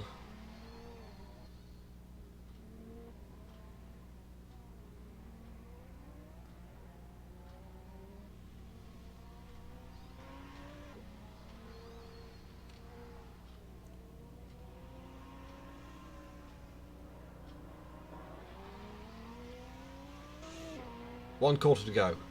Spongel starts the final lap, 5 seconds ahead of Acústico. The gap continuing to increase. Lucky Sleepy got a buy round on the lawnmower. I'm not sure that's fair. I don't like that. Hopefully, I hope all the drivers are having fun. A lot of the drivers are in this stream at the minute. Spam the chat. Oh! Mistake from Acústico is the nail in the coffin of this race. Spongel will take another victory, which will put him in contention for a spot in the quarterfinals. Spongel currently second in the standings with 3 wins. Acústico has 3 wins as well, but that will be Spongel and Ben Hayes qualifying from Group C. I can also tell you that in Group B has finished. Dilwig and Dirty are qualifying from there. Dilwig got all 5 wins and Dirty 4 and 1 loss. Group D has finished as well. Allwish B with a Grand Slam of 5 wins. And Renwood P 76 qualifying as well.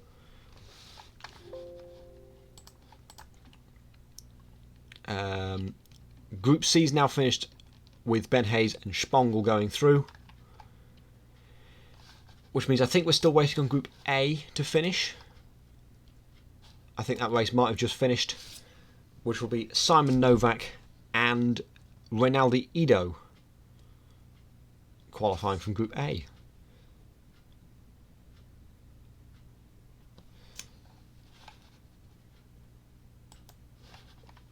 Which means I should probably wait in server 1 in a minute. But here's how the knockout stages will work.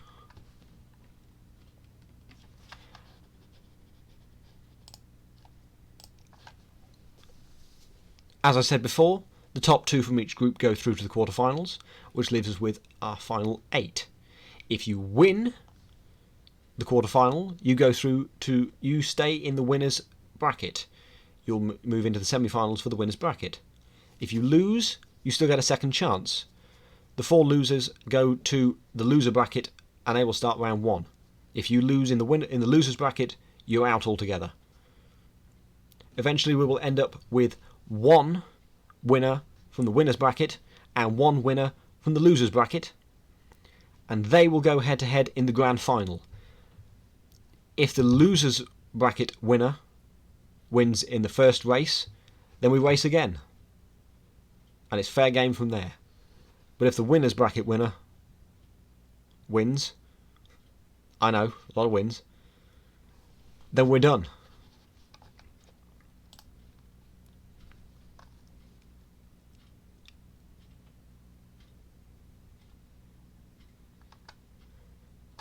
Meanwhile, we've got Lipsy just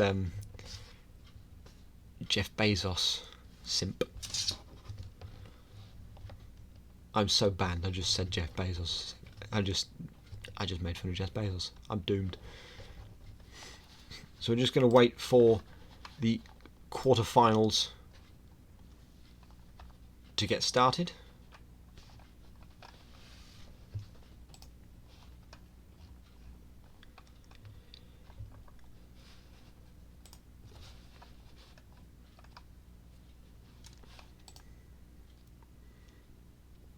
I have no wealth to acquire. I have no wealth to be acquired.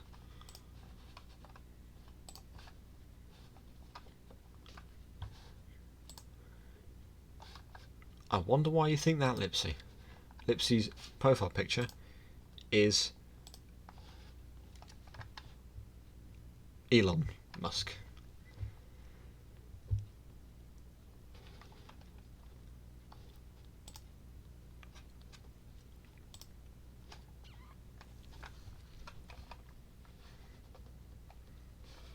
So I'm just going to take a quick break, and when we come back, we'll be back with the quarterfinals and the rest of the knockout stages.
Welcome back.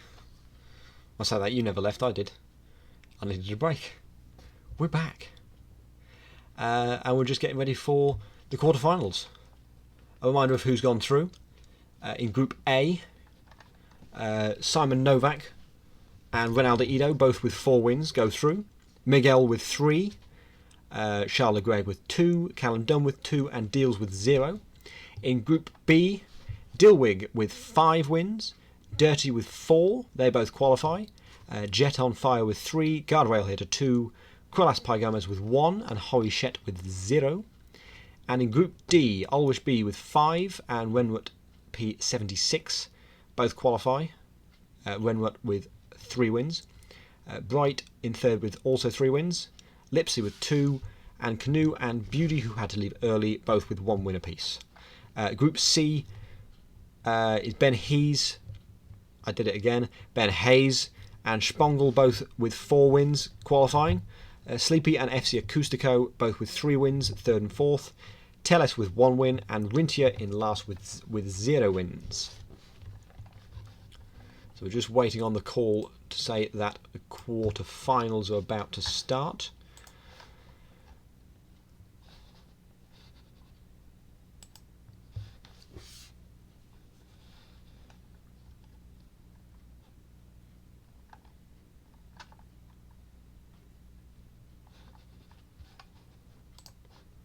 I think they're still doing matches in... Oh no, Group C has finished.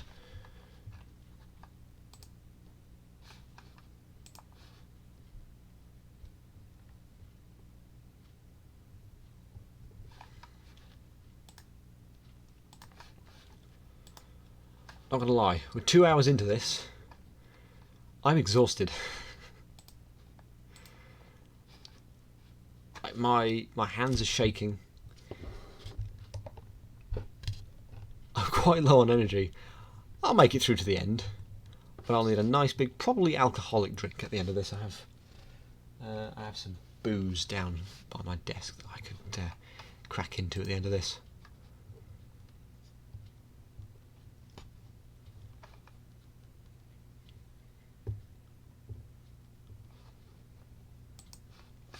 I'll tell you what booze it is. Get it out. It's Brothers Cider. I got it from my girlfriend for my birthday. Marshmallow cider.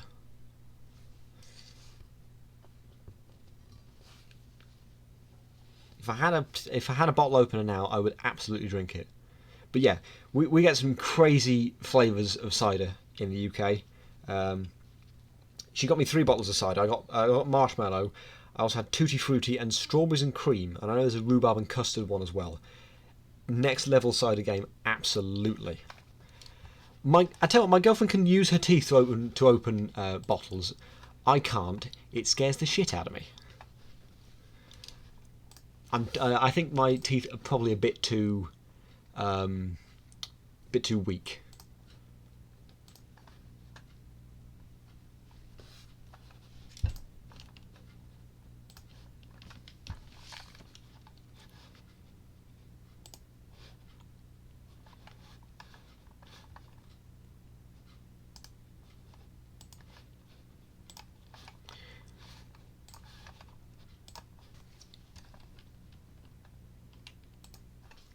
I'd love to say my girlfriend is right here next to me watching this, but I think she'd be bored, and yeah, she's not interested in this sort of stuff.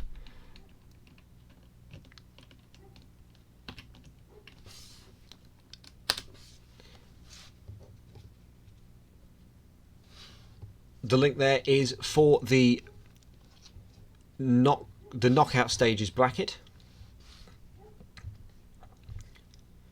Don't say that, she might be actually watching, I don't know. I doubt it though. I tell you the best cider I've ever had.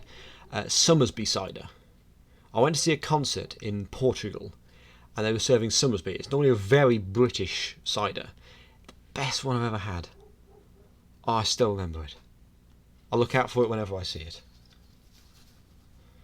I'm still waiting on the call to start. Oh, is it really? Oh. I think I need to go live in Portugal. I've been there twice. It's lovely in Portugal. I went to Lisbon.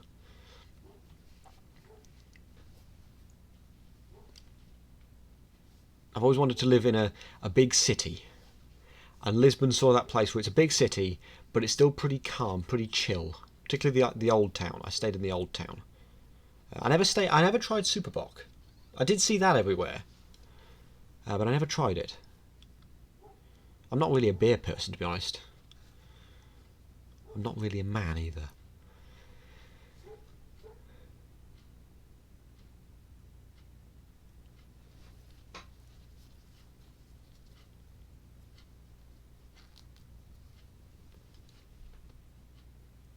A deal with recommendation. I will bear that in mind. I really hope to go back to Lisbon.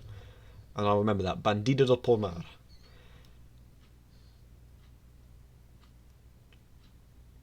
Porto looks lovely as well. I want to visit Porto. Portugal, just in general, is lovely. I'd love to go and see the F1 in Algarve as well.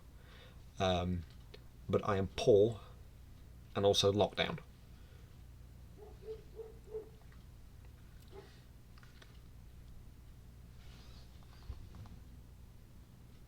I really wish I had a can opener right now. I really want that cider now. I'm looking at it. I wonder if I've got a little fancy tool. Yeah, the Porto track is one of my favourites. I used to race it on Race 07. That old game. That was my favourite. That chicane at the end is awesome. I don't know how to do it with my teeth. Nah, not trying that. Not trying that. I don't know how my girlfriend does. I'm going to try sort of whack it off the table, maybe. 3, 2, 1. Ooh! I heard a fizz there. That actually might have worked. Okay, let's try again. Fuck.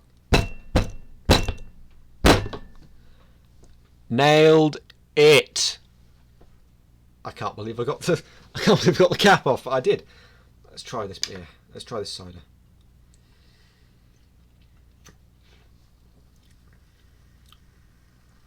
I tell you what, it's nice, but it doesn't taste of marshmallows. The aftertaste does a little bit, but it's not a very marshmallowy cider, but I'd still drink all of it. To answer your question, there's no cam because there's nothing going on. And it's either my webcam or my microphone.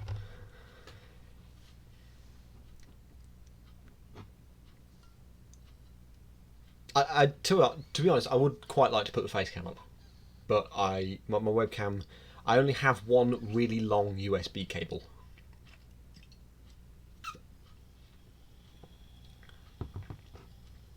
Foot cam. I might be able to do foot cam, you know. Let me see what I can do about foot cam. Am I going to get banned for doing foot cam?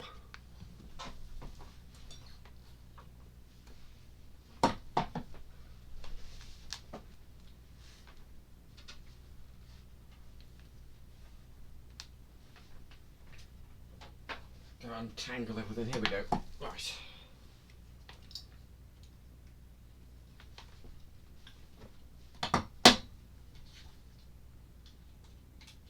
Plug.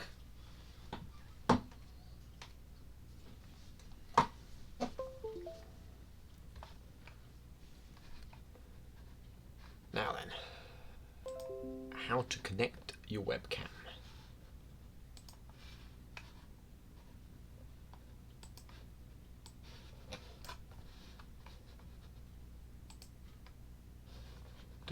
Do.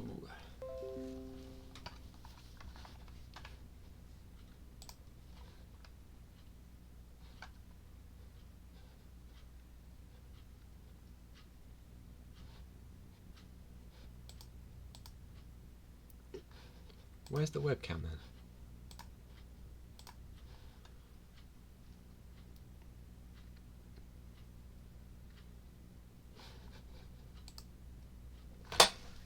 Never mind.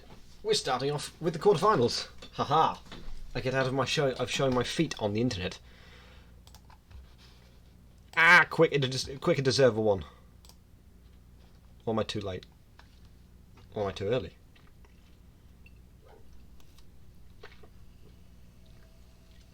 I've absolutely no idea who this first race is going to be because I haven't been able to see the bracket yet.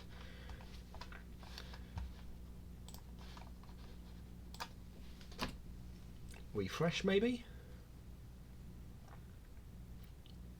Still says it hasn't started. I should probably come out of the server, to be honest. I'm a bit early, I think. Just to make sure that everybody gets there and starts on the grid.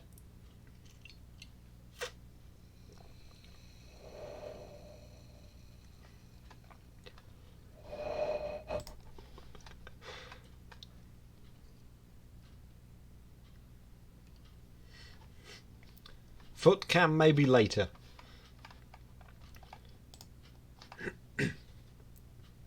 I'll tell you what. If I can refresh this.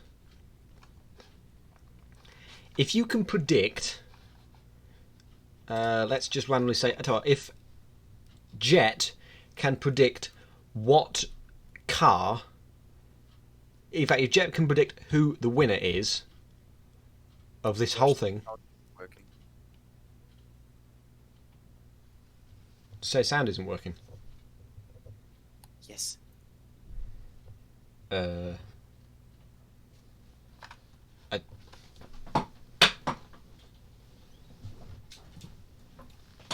Now? How about now? I don't hear anything in the stream. Have you tried unmuting it? Because I've got sound this time. It's not like last time I didn't put the thing. What I will do is join the server.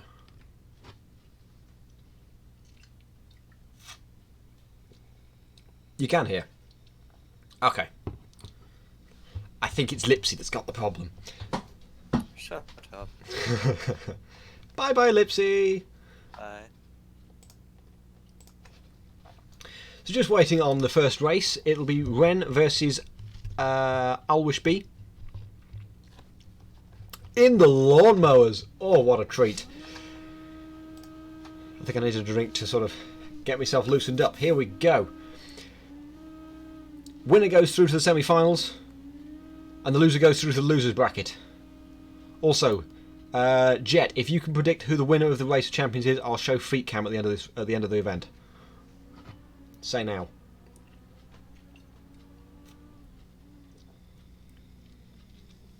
Into the first corner now. Smooth so far. Alwish B is in the green, Ren is in the black. Nice and smooth so far as we head over to the jump for the first time for Alwi. Solid landing. That's a right-hand turn, not a left-hand turn for Ren. I think this is Alwish's race now. Turn around, other way. Other way. Meanwhile, Alwi is just clearing off at the front. Commentator's curse strikes again. So we both got both lawnmowers now have problems. Ren is facing backwards. Alwi's got going again. Ren isn't moving. Okay. Alwi wins, probably. Got no wheels. I wish I had another camera to see what was going on. Can he not move? He's out. Ren moves to the loser bracket. Alwi, by default, moves to the next round. I don't know whether to think that. I don't know what to think, really. I don't know if that's an upset or not.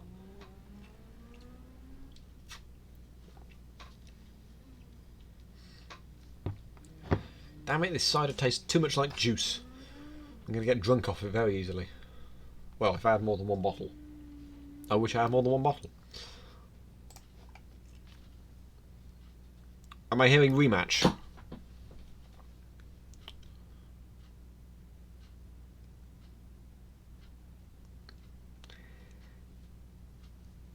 That's a lot of damage.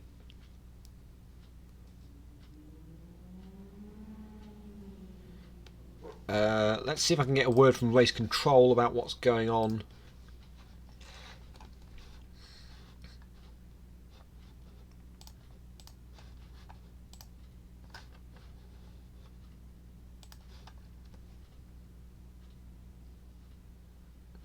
You can hear my clock?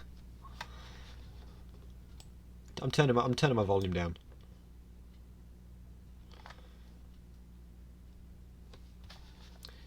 I think both. The server. I think the server's being restarted.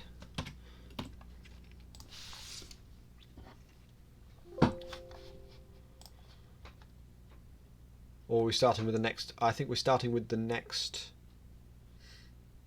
When lost power. Oh, okay. So moving on to the next race. Which I would know what it is if Daniel actually started the bracket. There we go. Simon Novak versus Spongel is the second of our quarterfinals. Alwish will move into round 2. Meanwhile, Ren will move into, assuming he can get his power back, he'll move into the losers bracket round 1.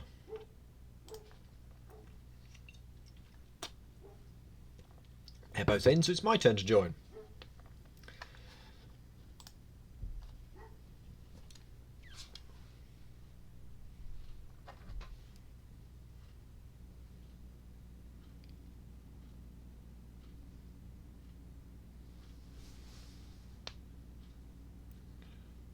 Just waiting for the end of practice now. Both our drivers are in here. We have Simon Novak and Ian McDonald. Spongel. That's the neighbour's dog. My window's closed. I can't do anything about that. God damn it. He's a cute dog though. Huge dog. Really fluffy. Beautiful little thing. Huge thing. Now I'm not seeing any... Oh, okay, we're still in overtime. I was going to say we're not seeing any... I really want to get him here too. He's really cute.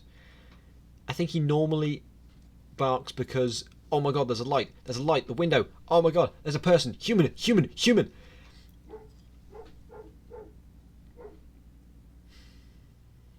Normally I don't find him annoying, but...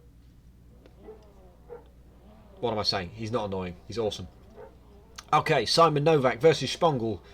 Quarterfinal number 2. If number 1 was a dud, here comes number 2. McDonald is in the green, Novak's in the grey. And we're away. Great initial getaway from Novak.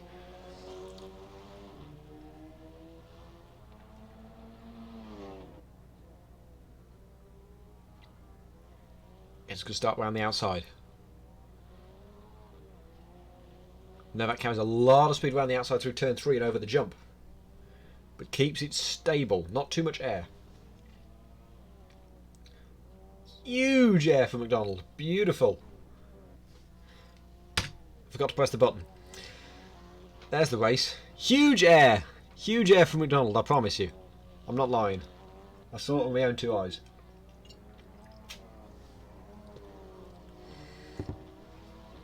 I suck at this. McDonald has the advantage after the first half of the lap by 2.2 seconds.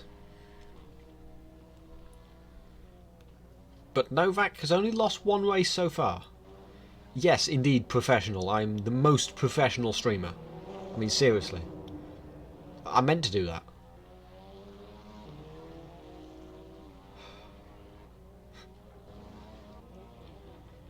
They're busy. You can't see the start. It's illegal. You're not allowed to see the start. There's too many pro gamer strats. You can't see it. Very slow through the hairpin goes McDonald. Hits the wall on the outside and gets a slow getaway. Novak's going to have the advantage instead now. Through the final chicane. Novak leads. The tables have turneth. 2.6 seconds. As we enter the second half of this race.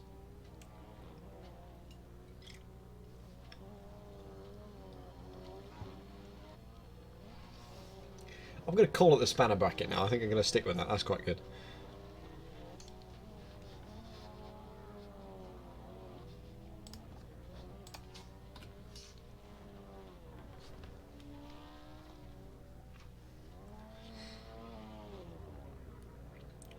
Maybe a little wide for McDonald.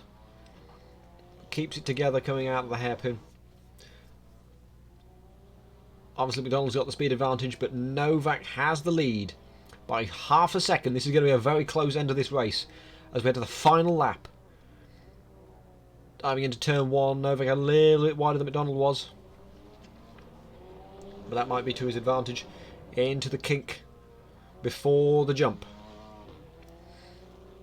Go on, let's see big air. Let's see big air. Meh air.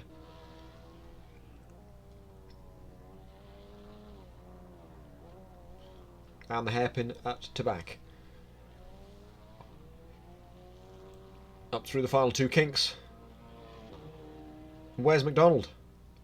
McDonald's made a mistake somewhere. It's going to be Simon Novak that takes the win. Ian McDonald will move to the spanner bracket and will race against Ren for a place in the next round of the losers bracket.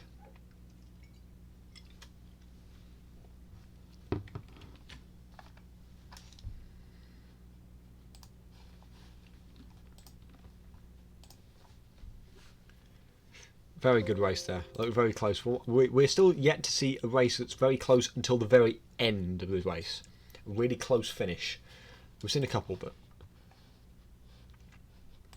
just waiting for Dilwig joining, so I can join now. Race 3 will be Dirty versus Dilwig for another spot.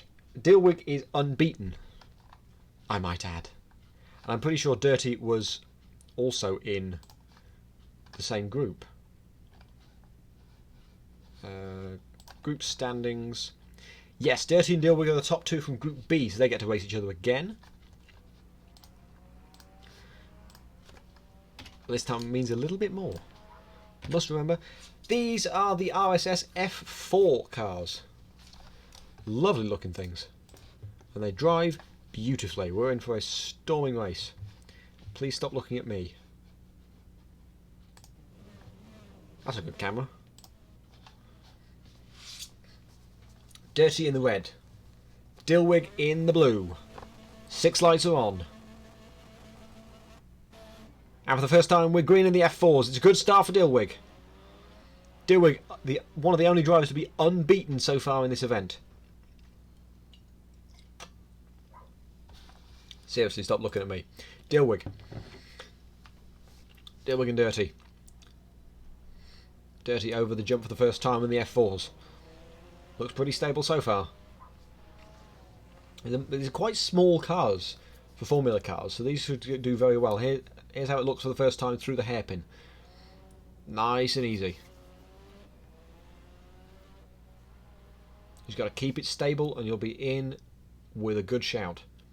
And that is Dilwig. I saw. Oh, they both spun. Dilwig spun at the hairpin over by Sandevot, and Dirty has spun even worse. The one that's the exit the pit lane. So Dilwig's still going to have the advantage despite spinning.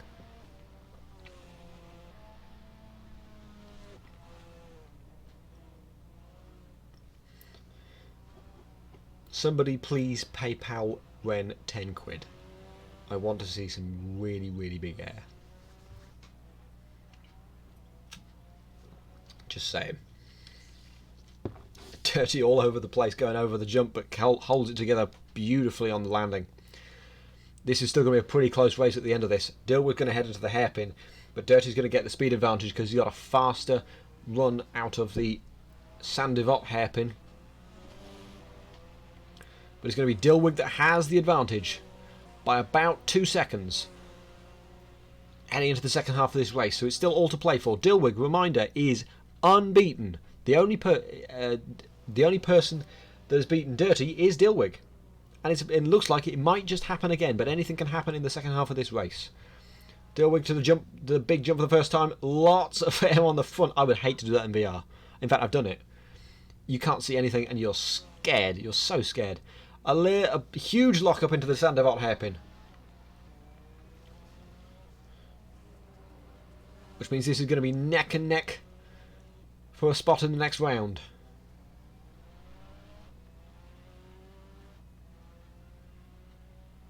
Or is it 5 seconds? Where did that come from? I'm sure we've been watching Dirty for most of this lap. I don't know how 5 seconds happened. But that's the gap. 5 seconds. Dilwig has a lead.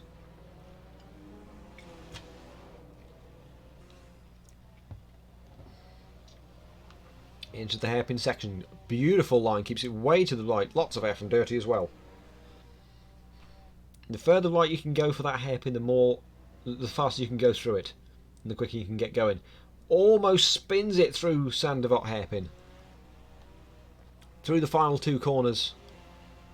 And it's going to be Dilwig that wins the race by 2.1 seconds. Dilwig will go through to the next round of the winners bracket, and Dirty will be confined to the spanner bracket. One more race in the quarterfinals.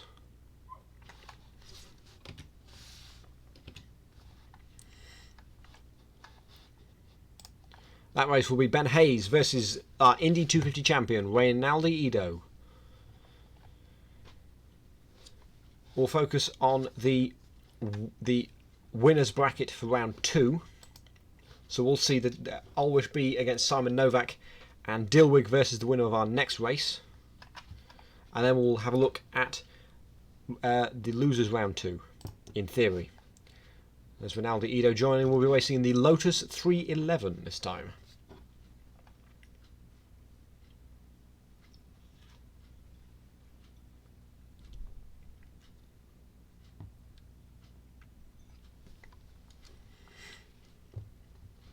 Just waiting for Ben Hayes. There we go. I can join now.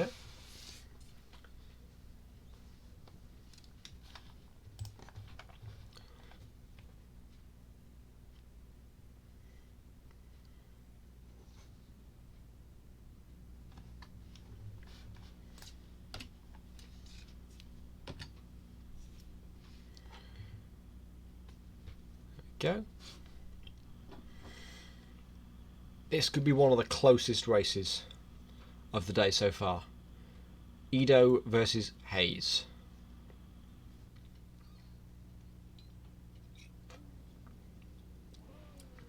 And to the race we skip. Ido in the white. Hayes in the classic Lotus green and yellow. And here come the lights in Monaco. All on very quickly. Out much slower, and we're away. Hayes has already hit the wall. How has he hit the wall within the first 100 metres? Ido has the advantage to turn 1, but Hayes hasn't lost too much time. He's still in it.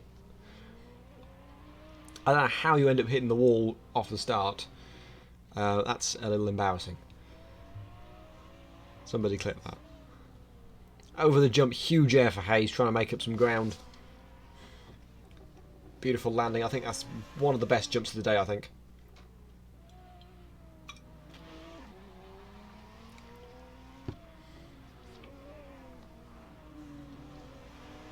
Yeah, Ido's always ends up as a dark horse. Friends in the lawnmower again. Oh, the luck.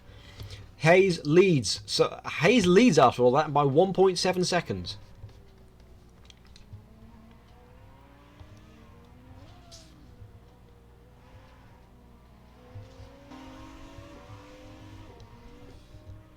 Over the jump, slightly less air it looked like from Ido. Thank you HOS for following. Appreciate that.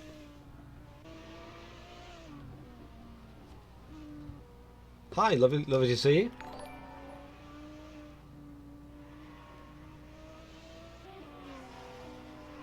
And you're piggybacking, thank you.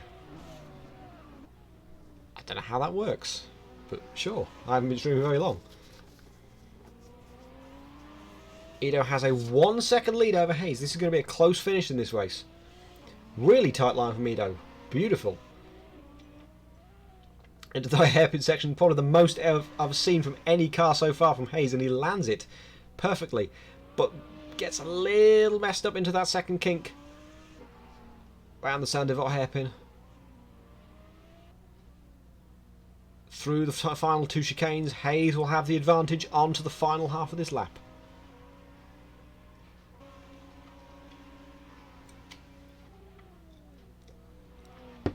Ido braking, you can see really hard. Giving it everything. Looked like he might have clipped the inside of that chicane. He's going to go for the jump now. plenty of air, stable landing. They've all got the hang of this now. They've all got the hang of landing, except in the lawnmower. Yeah, yes, I was excited for the sub and then I realised who it was. Also, I don't get the money for it, so... No, Kim. Yes, sub. Yes, donate. Give us money. Give us money. The more money you give us, the more servers we can host, and the more we can have, the more races we can have. Ronaldo takes the win in the last of our quarterfinals by 2 seconds over Ben Hayes.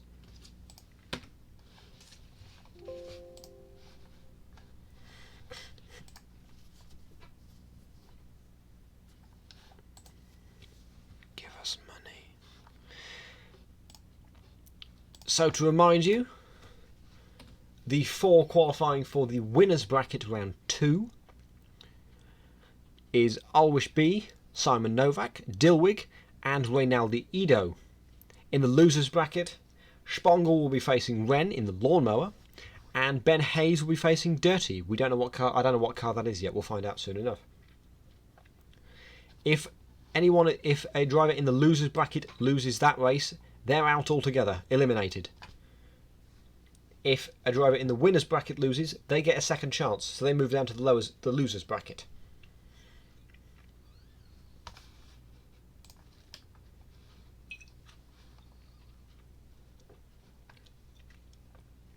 So we're watching the winners round 2, and we're watching Alwish B versus Simon Novak first. I believe driving the 311, I may be wrong.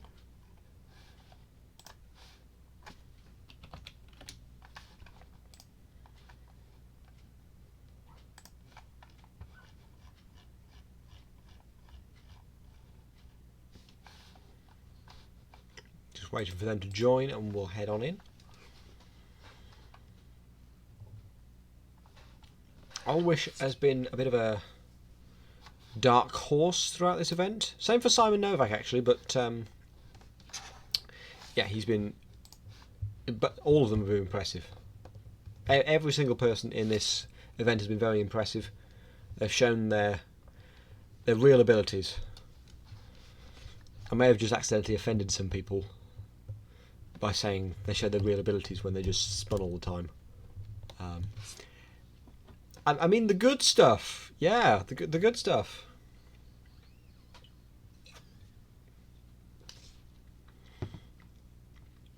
Also, who do you think has given the best air so far on that big jump? I think Ben Hayes in that last race we just watched.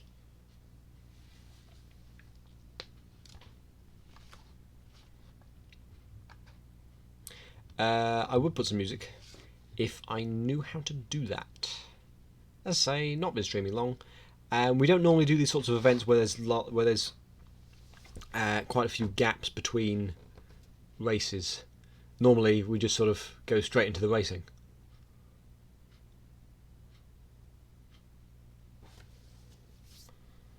Yeah, most of our events we do are your standard practice qualifying race. Speaking of which, the next race we have on will be our AF3 race. That's on Friday, live from Grobnik in Croatia. A brand new track for us. Promised to be very exciting with what are your plans after you destroy these peasants? I say Dilwig is very impressive. He's won every race he's taken part in so far. Alwish B has been very good as well.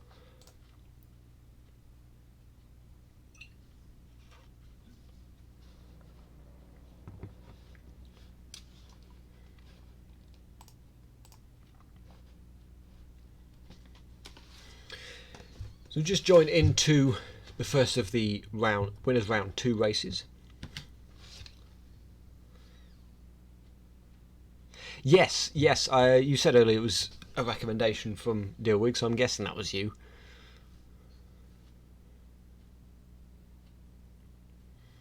Can we ban Kim? Can we ban him?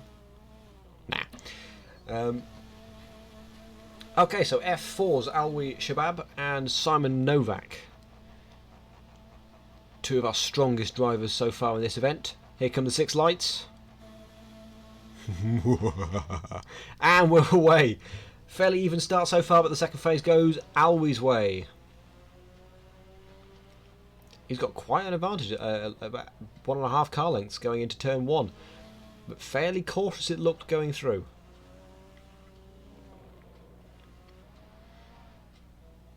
Decent amount of air over the jump. Even more air for Simon Novak over the big jump. He gets the chicane all wrong and hits that wall on the inside. No, there's no money for winning this because none of us have any. A little crossed up for Alwi on the exit of the hairpin, but he has a 3-second deficit now to Simon Novak as we head to the second half of the first lap. Hype indeed. Hype indeed. A little bit of a moment for Alwi over the curb when he goes over the big jump. Minimum air, I think. Too nervous to hype. Yeah, I'm getting quite nervous as well. This is quite the finish.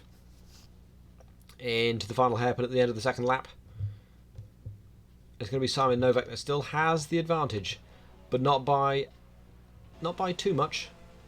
1.5 seconds, using every last inch of the track on the exit is Shahab. I read that wrong the first time. Whoops. Shahab. Into turn 3 for Shahab. Over the small jump. Lots of air for the small jump. That's most I've seen over the small jump all day, I think. Even more for Simon Novak again over the big jump.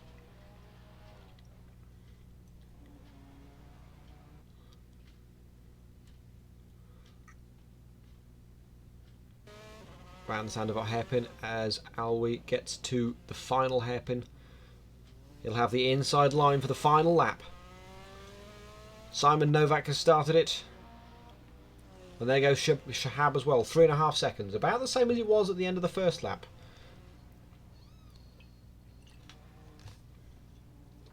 So Shahab needs to get a move on if he wants to win and stay in the winner's bracket. If he loses this, he'll still have another chance of getting into the loser's bracket. He won't have to do so many races to get through to the grand final.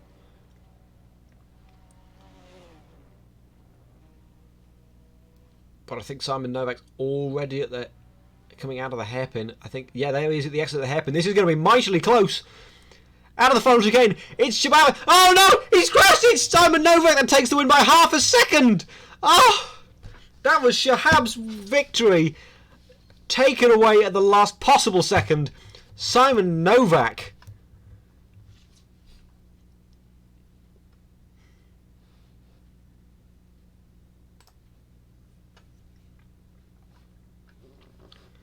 What a race. What an end to that race. Wow. So Simon Novak will move on. It looked like it was Simon Novak's race for most of that. But then suddenly coming out of the hairpin, Shahab had the advantage and just threw it all away at the last corner. Oh, he must be devastated, but he's still got another chance. He's into the loser's bracket. Because he's a loser. And we move on to our second race. Dilwig versus Rinaldi Ido. This one's going to be one of my favourites for this race, for this event. Dilwig, unbeaten still, and Ido, the Indy champion. Two really good racers. Dark horses all the way through.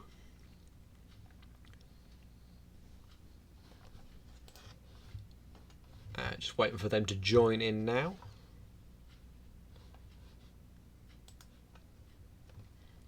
Dilwig's in. We're racing in the Audi TT this time.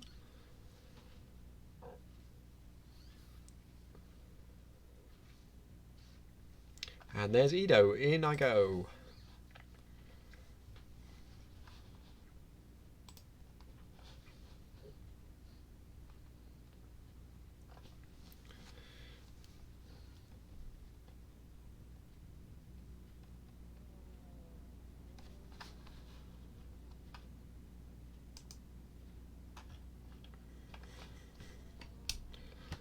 Just waiting for the end of the practice session now then.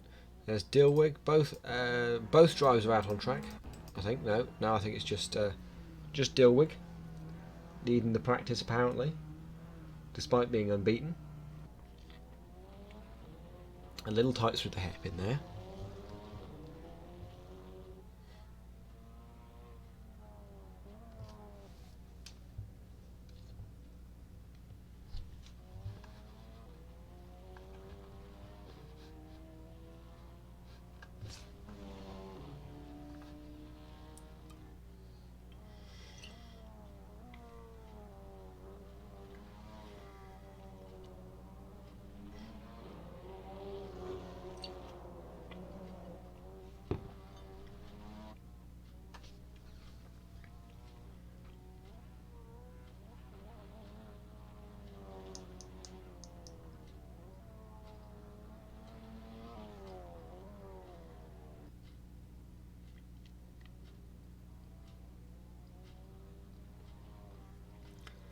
Anyone from Charged still here? I wonder. Haven't they got their own event at the minute?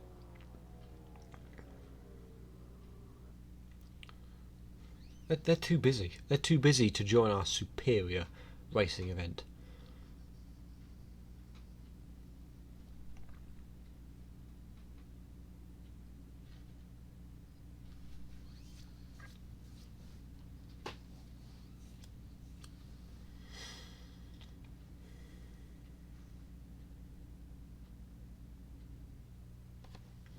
Okay then.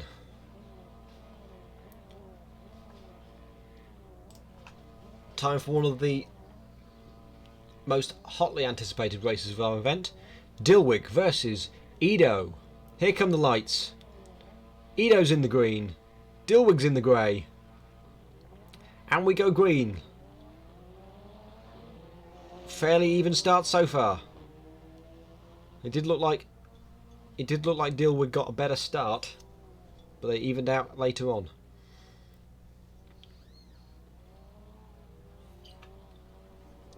Dilwig over the jump for the first time. Great line coming onto it. Stays tight on the exit. These cars have a really easy, so you can turn it and it'll just stick. It's brilliant. So much grip.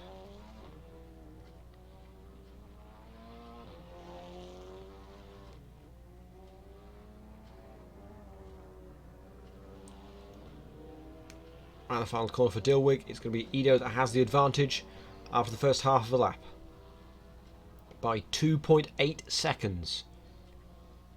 That might still be close enough for Dilwig to still be in this. As I said before, Dilwig is yet to lose a race in this event. I'll stop saying that now. Probably because it's going to stop happening. Over the jump for Dilwig. Nice jump. Nice air. Edo through the tight twisty section. And into the final hairpin. And where's Dilwig through all of this? He's heading through the first of the two chicanes. It's going to be really close over the line. Oh, it doesn't get much closer than that. 0.2 of a second has for Edo after the first half of this race. No mistakes and we're in for a very close finish. I say that. I think Dilwig just hit the wall a little bit on the exit of turn 1 on the outside. Over the jump now. Minimal air. Probably for the best to get the power down as early as possible. About a second there. Oh, Ren's going to be in the McLaren. Oof. Round the final hairpin. See you, Jens. Thank you for subscribing.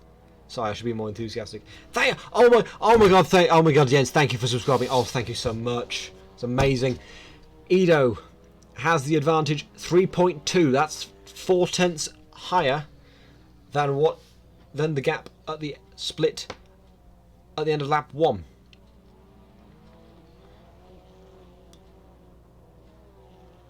But here's the catch. Dilwig is going to have the faster run with that chicane. He's going to have the speed advantage. He's on the outside now for the second half of this lap. It's mostly fast corners apart from the hairpin at the top. Edo's got nothing but the slow stuff. Dilwig's round the Sandoval hairpin. Ido's round the Tabac hairpin. This is going to be so close. Who's it going to be over the line? It's going to be Dilwig by 0.3 of a second. Oh, awesome close race. Dilwig's going to move forward. His unbeaten record continues.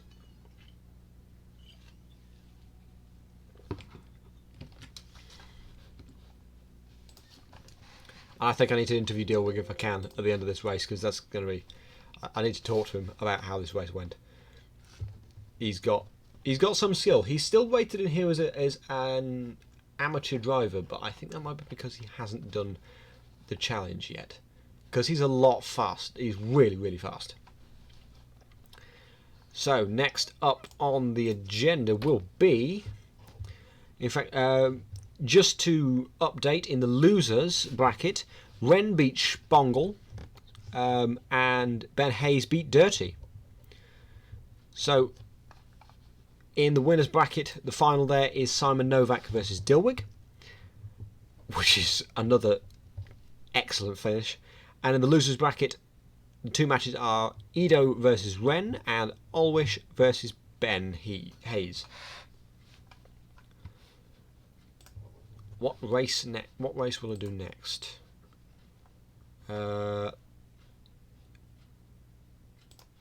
Let's try and join the losers bracket. Ben Hayes and Alwi, if I can.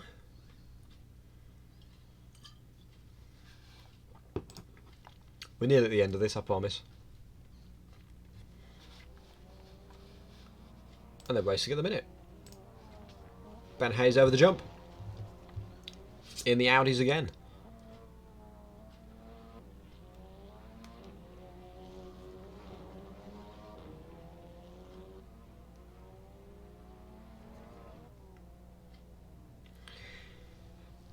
And Hayes has the advantage after the first lap. We're looking for about 3... Thank you. Hayes has the advantage by 3 seconds after the first lap.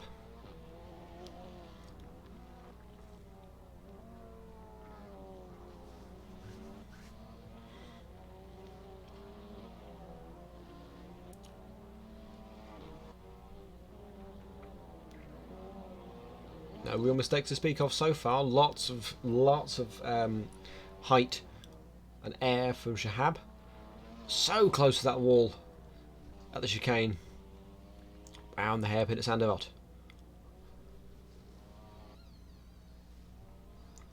And it's going to be really close again, but Shahab's going to have the speed advantage. Shahab has the advantage, 0.2 of a second after the first half of this race. Ben Hayes has got to step it up a bit if he wants to stay in this event.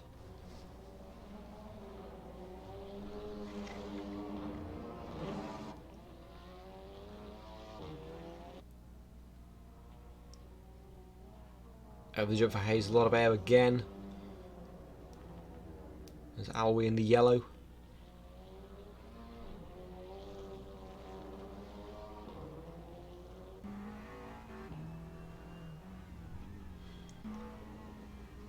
Oh, loads of curb and causing him to hit the wall on the exit of the first chicane. Final lap starting now for Ben. 2.8 behind is Alwi. That's around about the crossover time.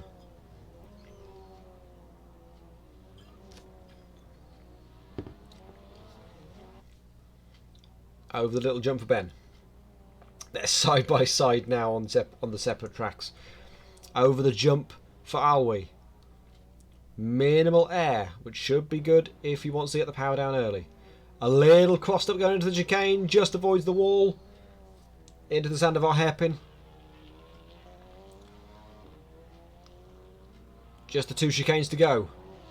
And where's Ben in all of this? I can just see him there. This might be Ben's. No! Alwi takes it by 0.2. Another really close race at the end. Unbelievable.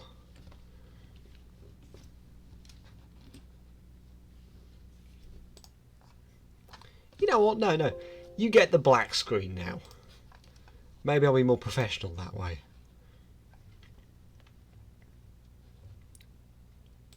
Meanwhile, we've got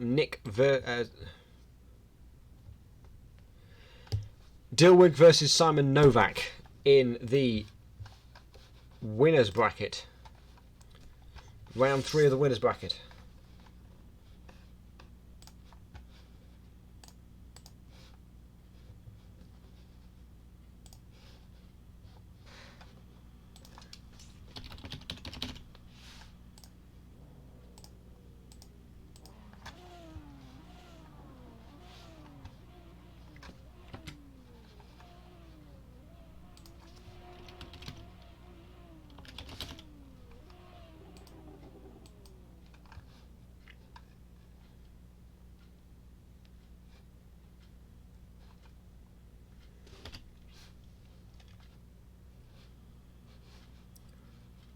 Just trying to restart the race.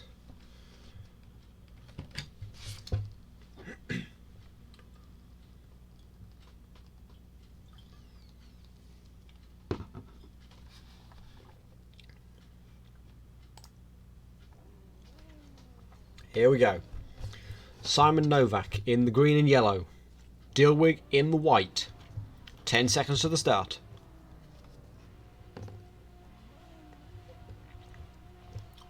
All the lights are on. And we go green. Good enough start for Dilwig. Pulls ahead by a nose. He's first into that. He's first into the first complex around Raskas.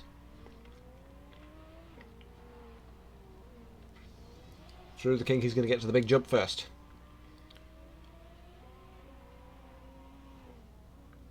Lovely lot. Lots of air there. Now back into the hairpin.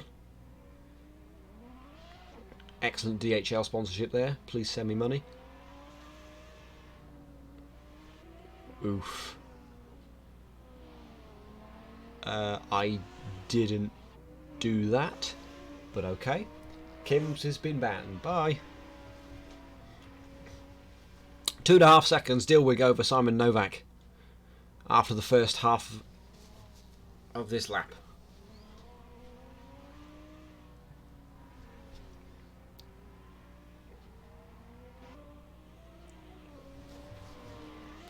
Dilwig's still looking super strong.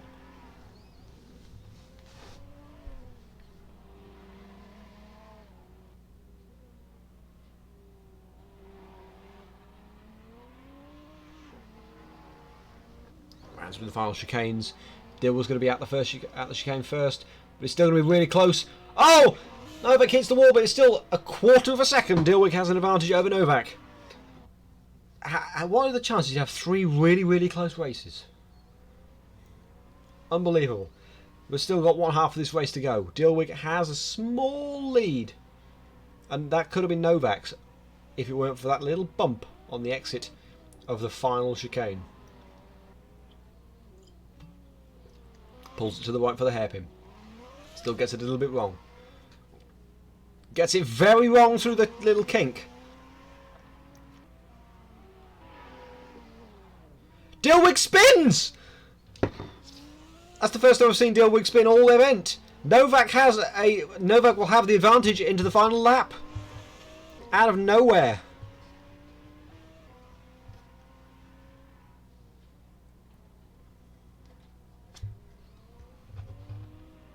The spamming worked.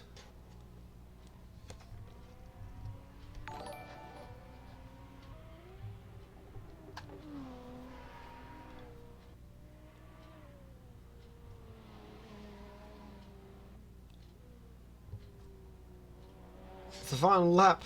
Novak's round the final hairpin into the 2 chicanes. And where's Dilwig? Dilwig hasn't even got to the hairpin yet. He's just heading through it. Simon Novak is the first to beat Dilwig. Novak will qualify. That's the first space in the grand final taken.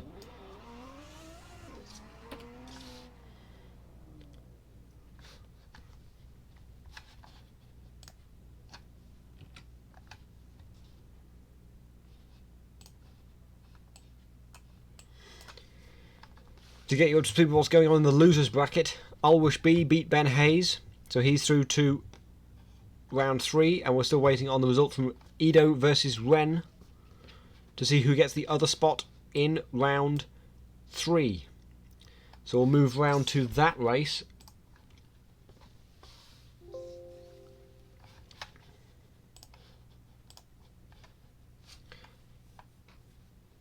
And that race is in the McLaren MP420. The last race of round 2 of the losers bracket. If you want to see the bracket as it updates, type !bracket. I hope that works.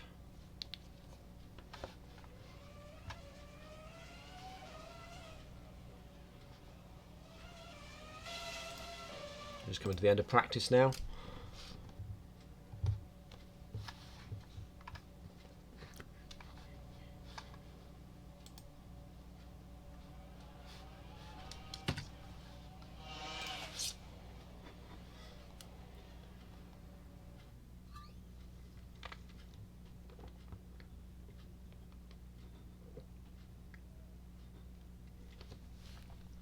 I'd love it should be !bracket if assuming it works.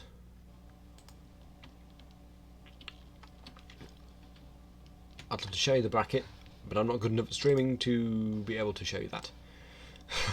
Sorry. In any case, we're about to start the race, the second race of the losers bracket, round 2. It'll all make sense at the end when we get to the grand final, because you'll know the two that are in the grand final. Ren versus Ido.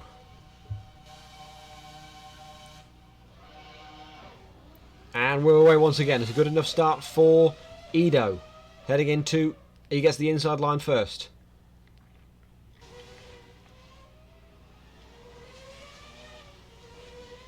Good start so far from Ren. Lots of air coming over that small jump. Lovely. And beautiful landing as well. Ido, tons of air.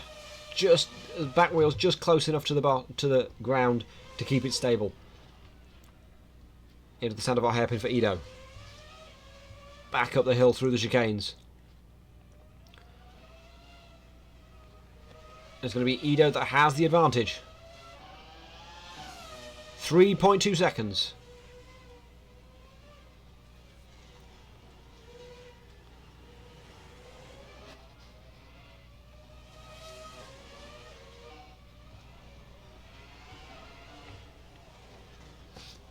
Into the hairpin again for Ido. Very close to the wall.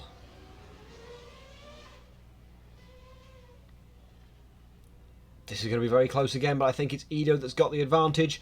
Ren is using every last bit of speed to try and get through those chicanes first, but it's going to be 6/10 of a second. Ido has the lead after the first lap.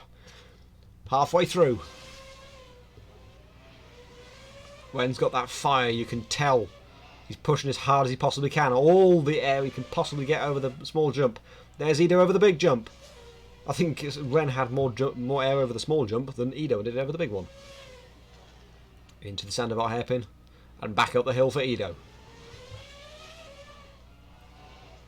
With the first chicanes while Ren goes through the tight uphill hairpin. 4.4, the gap's extended. Ido's extended his advantage onto the final lap.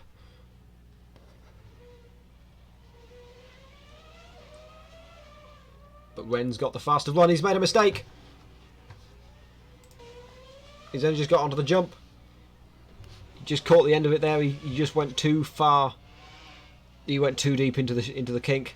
He's pushing a bit too hard now. He's overdriving it. Clips the inside apex.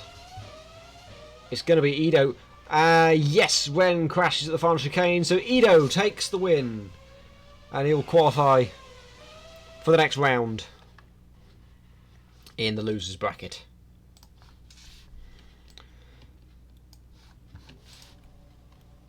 Meaning the next race will stay in the losers bracket for round 3. Only one race in this round. And it's Alwish Shahab and Reynaldi Ido for a space in the final round of the losers bracket.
So just waiting on the start of... Here we go.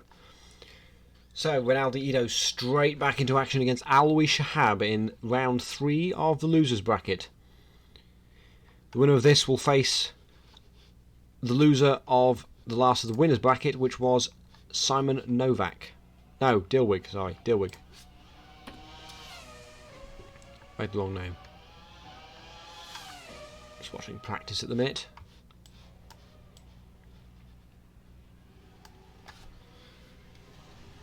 Winner of this race again will face Dilwig for a spot in the grand final against Simon Novak.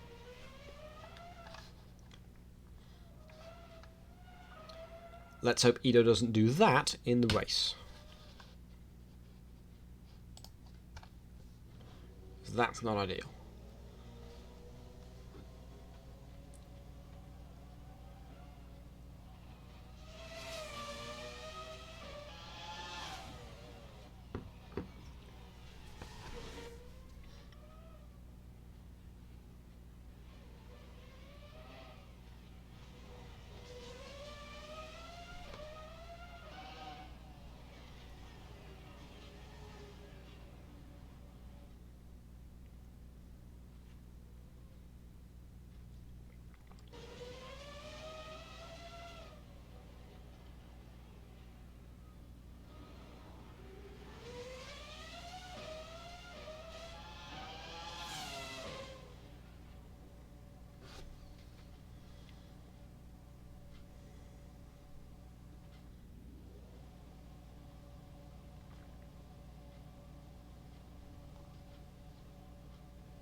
Too much cold tart and too little Vicodin. Yeah. Yeah. I get that.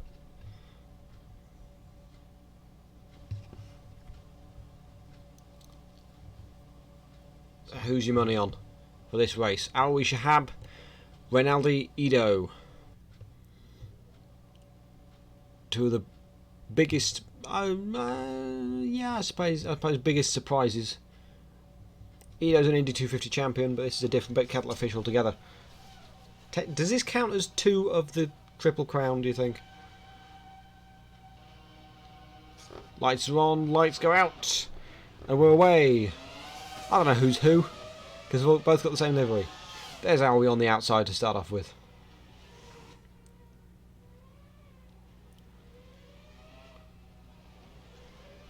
Little kick of oversteer to get him over straightened up for the bridge. Ito over the jump for the first time, holds it together.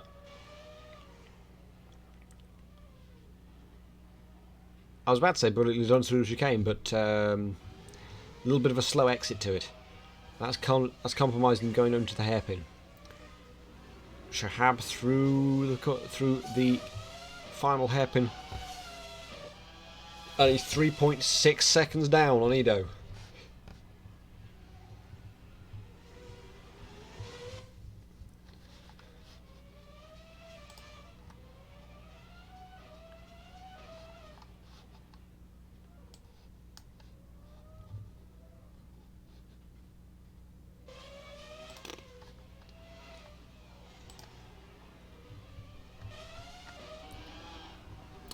Through the final chicanes for Alwi Shahab. A little mistake and he's over. Alwi spun it. Ito's got this in the bag, surely.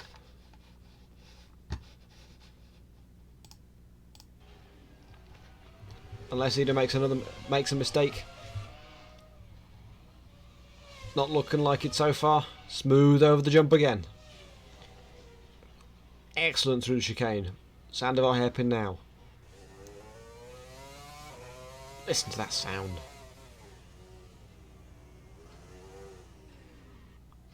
I mean, you can't really go through a hairpin, but you know, sounds amazing.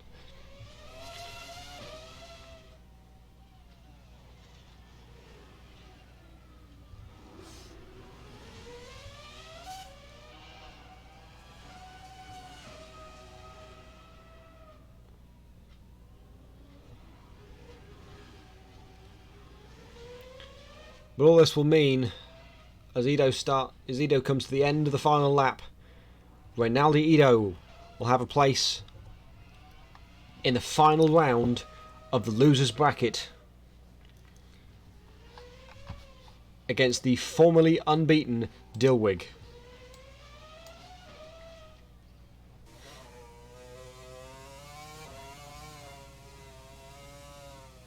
"16 seconds back." And that's the end of that.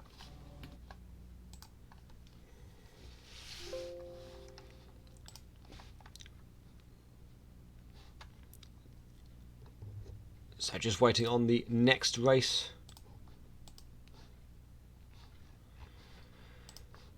Between Dilwig and Rinaldi Ido.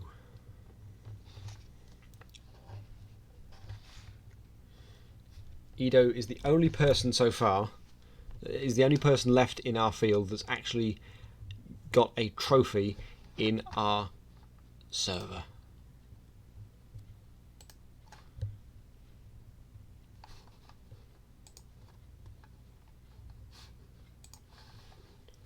Just waiting them to rejoin for, I believe they're running, there's Dilwig, we're running the Audi TT Cup for the last round of this.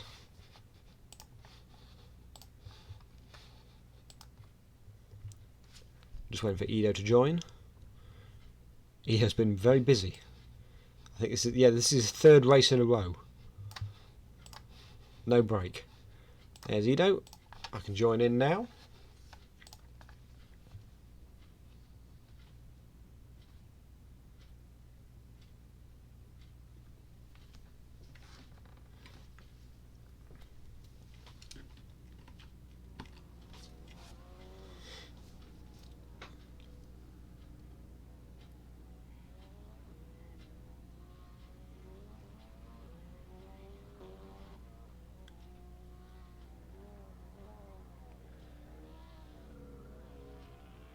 Two or three races to go then. Coming to the end of the event. What would you say is your favourite car of this race? I think mine would be either the Audi or the McLaren. What do you think?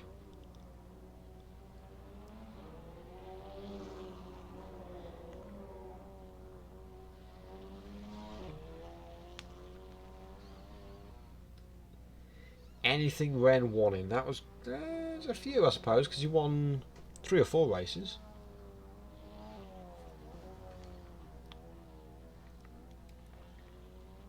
Ginetti, I can appreciate the Ginetti. That's quite a good car as well, yeah. I think seeing the races here, I think the lawnmower can go eat it. It sucks. It's fun, but it sucks. Saying that, I might just try and make the admins, hey Daniel, do a lawnmower race for our next special event. That would be quite good, I think.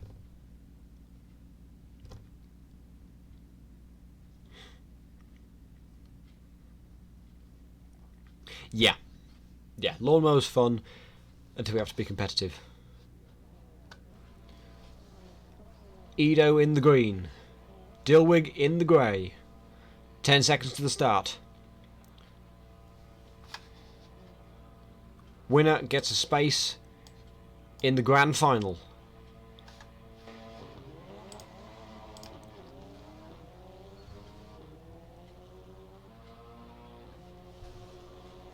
Good start for both of them, but Ido gets a better start, I think.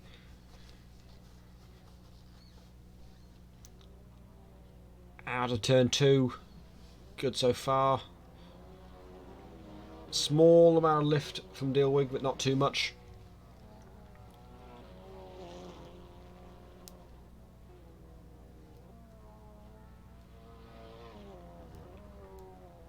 And the Sandoval hairpin for Ido. Back up the hill. Ido's going to have the advantage after the first half of a lap. By how much? We're looking for around about a 3-second gap for it to be close. It's 3.5. This could be a pretty close race. I tell you, yeah, redemption arc indeed. It Dilwig unbeaten until until the race he lost in, which was that against Ido as well? Huh. Dilwig versus Ido again. 2 electric boogaloo or whatever. Ido is the only person to have beaten Dilwig so far. Can he do it again? It's looking like it so far. Edo into the final hairpin, but this is going to be really close because Dilwig's going to head through the chicanes. The speed advantage is Dilwig's. 8/10 in it. Edo has the advantage.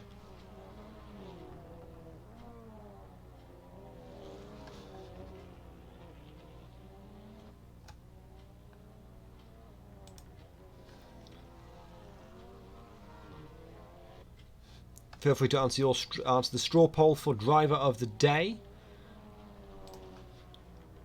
I think I know who mine is.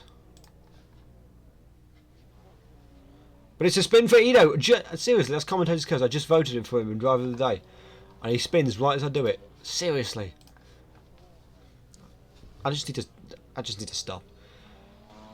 So Dilwig will have the advantage now. Onto the final lap. But it's still pretty close. It's 7/10 of a second.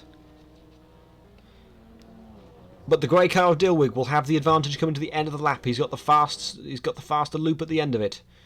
So Edo needs to push with everything he's got if he wants to spot in that grand final. Who wins best jumps? I think that's actually got to go to you. That's got to go to you, Ben. That jump you did in the Lotus just stood out for me. Round the hairpin for Dilwig. Is Edo anywhere close? No, he's just coming into the hairpin. It's going to be Dilwig that gets a space in the grand final. Edo will finish 3 seconds back.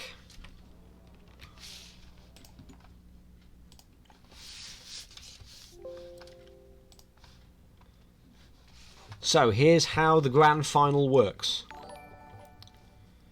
Yeah, I'm disappointed too. The Edo Triple Crown, I was up for that. Thank you, Vader Monkey, for following. And my name is taken as well 20 minutes ago. I missed that one, I think. So here's how the grand final works. It's between Simon Novak and Dilwig.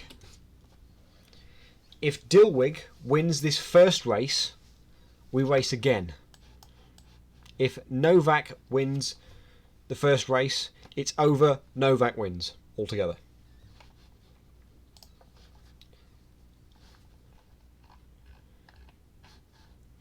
Simple as that, but even then not so simple.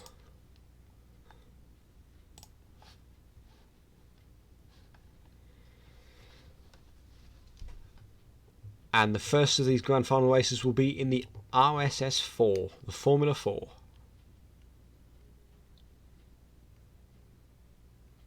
Lawnmowers at Bathurst.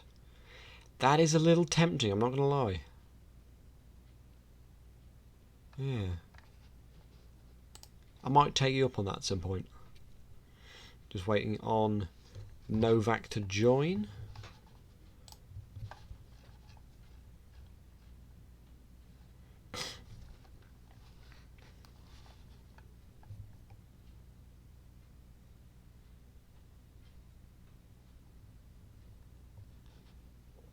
Come on, Novak.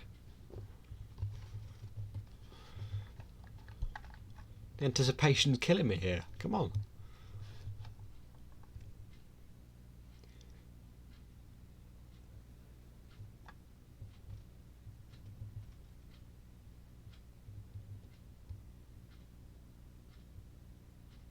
Okay. They've joined.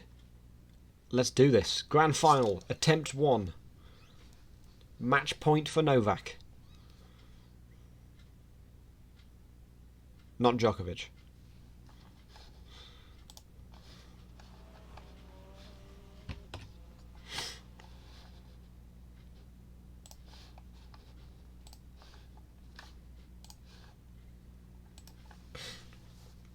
Oh, they've crashed together. Brilliant. Love it.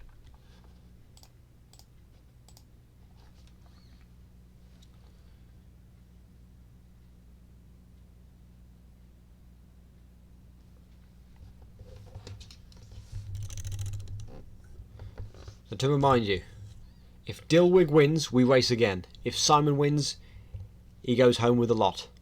He's already at home, but he wins a lot. I do feel bad for you, Ido. That was, oh, you had a chance. You had a real chance there. But here we go, grand final, race number 1. Dilwig in the red, Novak in the blue. 10 seconds to the start. Who's your money on?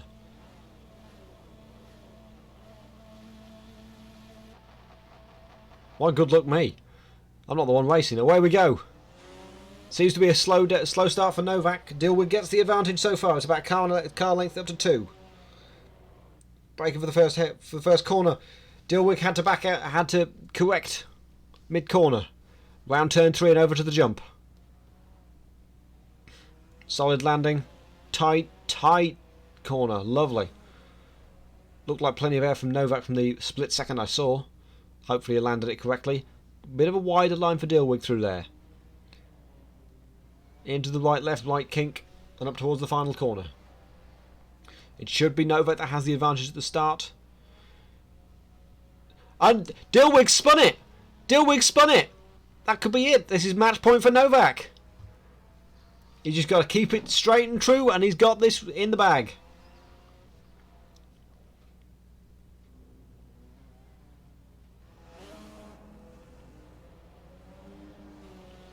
Five seconds is the advantage. Can Dilwig pull it back? He needs to win this to have a shot at the title. Champion of champions. Actually, it looks to still be quite close. Not that close. Novak out of the final corner. We'll come across the line to start the second half of this race. The gap is 2.3 seconds. One small mistake from Novak could cost him an easy victory.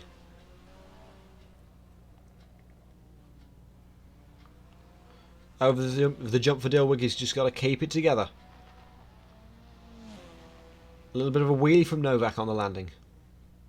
Like to see that. I like to see that. Looks like he's taking it a little bit more cautiously. Had to take a second stab at the Sandivot hairpin there. And Dilwig into the final hairpin. That was around 5 seconds the advantage last time. Has that come down? We're looking for about 3 if Dilwig's in with a shot here. It's 4.8. Dilwig needs to push with everything he's got if he wants to win this race. Yeah, I want one more race too.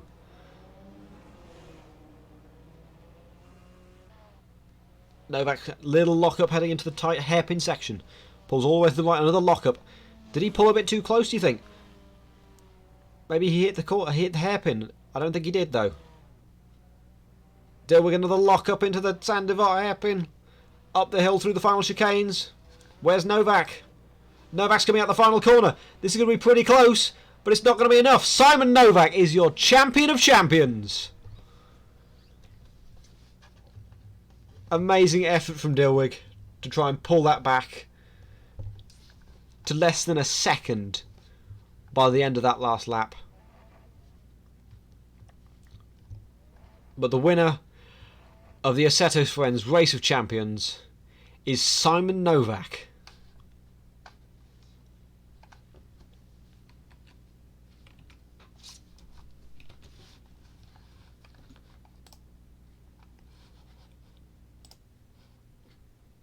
I think we should get Simon in here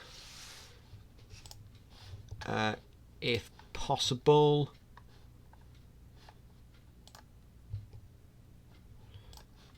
I'll do Dilwig first.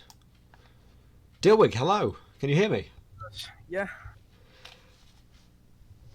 Excellent job for most of that event. You looked unbeatable for most of that. What happened in that final race? Fucked up at the end twice. Oh, I only saw one. What happened the second time? Yeah, no, I fucked up at the end of the first race, but I fucked up the race twice. Ah, okay. You drove excellently. You really pulled it back towards the end of that the grand final race to within a second. What was going through your head at that point? I I was honestly surprised I didn't crash twice because I was pushing everything I had at the end because I knew if I crashed, I crashed. If I actually was able to pull it off, I could save some time. All or nothing, surely by that point. Unless you're trying so hard, and I spotted a couple of lockups towards the end of the lap. But amazing job today. Second place is still incredibly good. This is your first race with us, isn't it? First event in general in Assetto Corsa. Really? Wow. Got some natural skill. Perfect. Well, hopefully we'll see you in some more of our events. Hopefully. Yeah, I have to join the leagues. Definitely. We'd love to see you in them. I'll send you back now. Thank you for joining us. Thank you. Nice event. Thank you. Dilwig there, second place. Let's bring Simon Novak in. Hopefully he can hear us. Hello, Simon. Can you hear us? He is also muted. Hello, Simon. I can't hear you if you're trying to speak.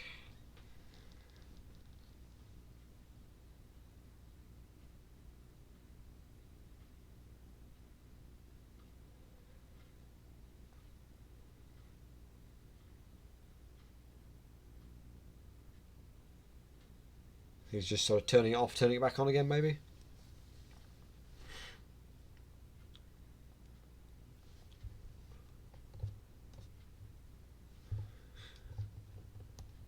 Stunning job from all 24 drivers today. Thank you for being so patient with us through all of the technical issues and the terrible streaming from my end. But the organisation from Daniel and Bex and everyone else was outstanding, I thought. I hope you'll agree, and all the drivers will probably agree as well. Hello, Simon, can you hear us? Can you hear me now? Ah, yes, I can hear you. Hello. Nice. Congratulations. You did a stunning job in that grand final race, and a long time before that. How does it feel? Fantastic after the poor race in Laguna Seca in AF4. Good to win something. And what a race to win. What an event to win. Did you happen to see what happened to Dilwig during that grand final? No, what happened? He crashed? Yeah, he spun quite early on. So you had a huge advantage. He pulled it back to within 8/10 by the end of the race. But he spun quite early on. I obviously were going slower just for the fans, you know. I knew about it, of course. Yeah. What was going through your head through all of that event? Because you were the only person you got through the winners bracket, so you didn't have to try. I say try as hard. You still had to try really hard, but you got all the races you need to win. Who was your toughest race? Do you think? I mean, I lost in the group stage, but the toughest race was probably against Rinaldi with the lawnmower, because obviously you can't really race with lawnmower. Yeah, it's really a race of attrition in the lawnmower, I think, from the races we watched in that. Yeah, but that was the most fun race for me. Yeah. Yeah. I think we should do another special event with the lawnmowers, personally. Yeah, somebody said that they wanted to make a Le Mans race for an hour and a half with the lawnmower. I think that's perfect. Yes, we absolutely need to do that, and everybody here needs to join the Discord. For the second we announce that, we need to get everyone in here. We need all the lawnmowers. Yes. Anyway, thank you very much for joining us. I'll send you back now. Congrats again for today. Thank you much. Simon Novak there, the champion of champions. Well, we've been 3.5 hours nearly. A lot longer than I thought it would be. But thank you very much for joining us. It was a rocky start, but we really pulled it together, and it was an amazing end. Some really, really close races. And yeah, I hope you've enjoyed it. I've been Josh Brooks. Our next race on Assetto Friends will be the AF3 race from Grobnik next Friday. followed by AF2 at Fuji. That's back next Saturday. And AF4 will be back the week after that. So thank you very much for joining us. Congrats again to Simon Novak. Thank you to everyone that's followed us and subscribed to us while we've been on air and even between. And until next time, goodbye.